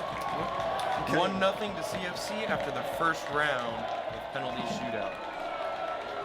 And here is one of the penalty masters himself, Zeka.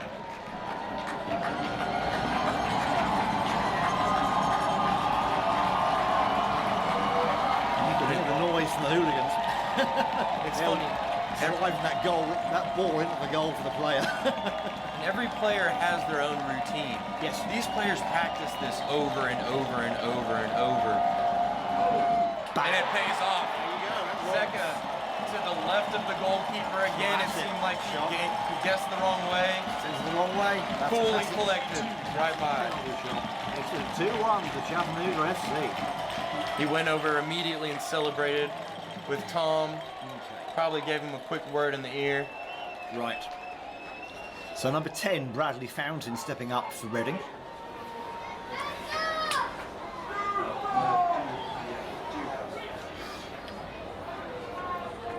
And as I mentioned before, these players have a routine. They've done this over and over, so when the pressure's on, their bodies just do what they naturally have done over and over. Let's see if it pays off for the Reading attacker here. Oh, and a great save! That's it. Tom Halsell with a great save to his right, and he's excited. Look at Tom. The hooligans. Yes. Oh, wow. You know he's pumped up. After 2 rounds, Chattanooga FC 2-0. This is very exciting. Very exciting to see a team 2-up in penalties so early on. And you have to say Tom's made the most of his opportunity today. Yes. So number 18, Danny Reynolds for CFC. Left footer, first left footer we've seen. See if the new look affects the goalkeeper at all. Bam! And again. Confident. Keeper goes to the right, goal to the left. Oh no, left goes to the right. Perfect. It's as if he never questioned himself. Step right up, 2 steps, bang, into the back of the net. And this could be the clincher. It really could. Reading FC has to hit this shot or it's all over. Hey, no pressure, right? Right? Number 12, Brett Campbell stepping up, but no pressure, Brett. You've got this. So, and you know Tommy's pumped up from that save. Let's see what we've got.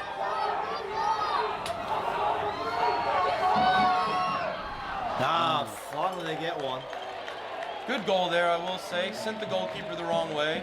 Not exactly sure who he's trying to pump up. The hooligans aren't going to get pumped up by him, See, but a whole lot of Reading fans here, unfortunately, so he's pumping up himself, I guess, Yeah. or the kids in the taco truck. Hey. I don't know, but I guess you have to get excited when you score a goal, no doubt about that. he's done his job. He's extended the penalties. You never know what can happen. After 3 rounds, 3-1, Chattanooga FC. Absolutely. This is another clincher. If we hit this penalty, the game is over. John Carrier, who is usually the man of the hour. Very We confident. got. Oh yes. Easy. Oh yes. And straight to the That's Chattanooga over. hooligans. It's Look at the over. celebration. Chattanooga win. Chattanooga are through the next round. Look at that. What a way to go. Such a harsh way to decide such a great game. You see the Reading players in midfield, Yep. hands on their heart, hands on their head. Just, I'm sure there's a few crying. It's so harsh of a way to end such a good game. But somebody has to win these games, and we are so excited that excited CFC Chattanooga has gone on to the next Oh, round. didn't I? We're excited for Chattanooga. Wow, what a way to go. So 4-1 on penalties, Chattanooga go through to the next round. We will have Harrisburg City coming into town We will give you details of that match as soon as they are announced. We'll get you a date, we'll get you a time, and we look forward to seeing you here for the third round of the Lamar Hunt U.S. Open Cup. Absolutely. Check out the Chattanooga FC website for the details. If you're on Facebook, you'll find it with the Chatahooligans and the official Chattanooga FC page on Facebook, and of course on Twitter too, with the Chattanooga FC and the Chatahooligans are also very active tweeters. So you'll find it somewhere pretty soon. Now the players are shaking hands and saying thanks for a great game. And I just know the Chattanooga team will be celebrating with the Chatahooligans and the fans on the field. I doubt they'll be sleeping much tonight because they're still pretty pumped up from that win.